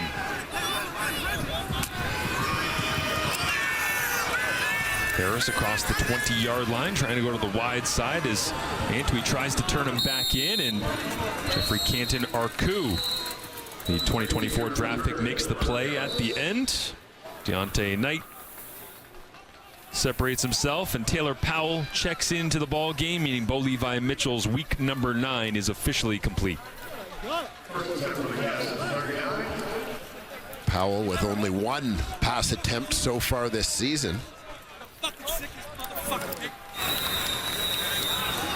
Young man who made a number of starts for Hamilton last year with injuries to Bo and Matthew Schultz as well. Had a busy year, but Bo has been healthy this season, so Taylor's been waiting in the wings, flips it out here to James Butler, who digs in and picks up a gain of 2 or 3 on the play. But for the Alouettes, I mean, their formula is fully intact. When you see even late in the game, Cabianento rallying, making the tackle, pushing Butler out of bounds. And I guess the question a lot of people around the East are going to start asking here, Dwayne, is how do you beat them more consistently? We saw what Toronto did. Able to get the victory in Montreal, which is incredibly difficult based on how great the fans are there at Percival Molson as of late. As Powell rips it underneath to Keandre Smith, and he'll be tackled right around that first down marker, and they'll call a first down, but Jason Moss and the Alouettes roll on. And there's no question when you talk about the formula for beating the Alouettes that obviously it involves contributions from all 3 phases. Yeah. You think back to the Toronto win and defensive touchdown in that ball game. Special teams touchdown as well. Yeah, I guess if you want to beat Montreal, you obviously got to create pressure. You got to be able to get something out of your running game to set the tone. And you might need a Janarian Grant. Well, and quite honestly, a little bit of luck. Yeah. Right? Some bounces, some good fortune, and maybe catching them when they're kind of on the limp, just trying to make it to their bye week. Tyrese Beverett told us earlier this season, our best is better than anybody else's best. And I think that's been shown through the start of the season. Nice run that time down the middle from James Butler as we get set to see Trey Ford as well in action with Edmonton and Saskatchewan. Excited to see what the former Waterloo Warrior can do. In a tough place to play.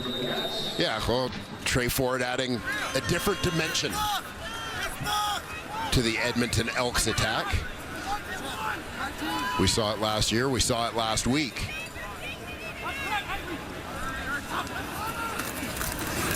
Obviously rips it underneath to Dunbar and complete just shy of the 30-yard line. What do you think is the biggest challenge for Trey in that game? The expectation, the defense from Saskatchewan? Yeah, I think the expectation may be the very fair assessment of it, right? Is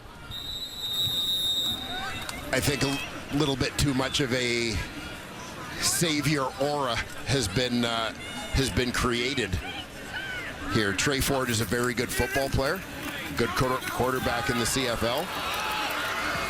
So is McLeod Bethel-Thompson. Different players, obviously.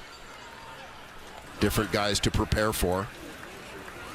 But, you know, they have a quarterback that for most of this season has played pretty well for them, and they haven't been able to find their way into the win column. Well, maybe bigger issues at hand there, that trying to use Trey as the one that can help fix many of them. We'll see how he does, but excited to see a Canadian quarterback get big reps in a big moment as Taylor Powell sidearms this one underneath. And Butler takes a seat, tired of getting popped after so many catches throughout the evening. And 33-16, Montreal gets the victory here in Hamilton as Jason Moss and the Alouettes continue their road winning ways. Handshake between the two former teammates with the Toronto Argonauts, Scott Milanovich and Jason Moss. Big win for the Alouettes on the road.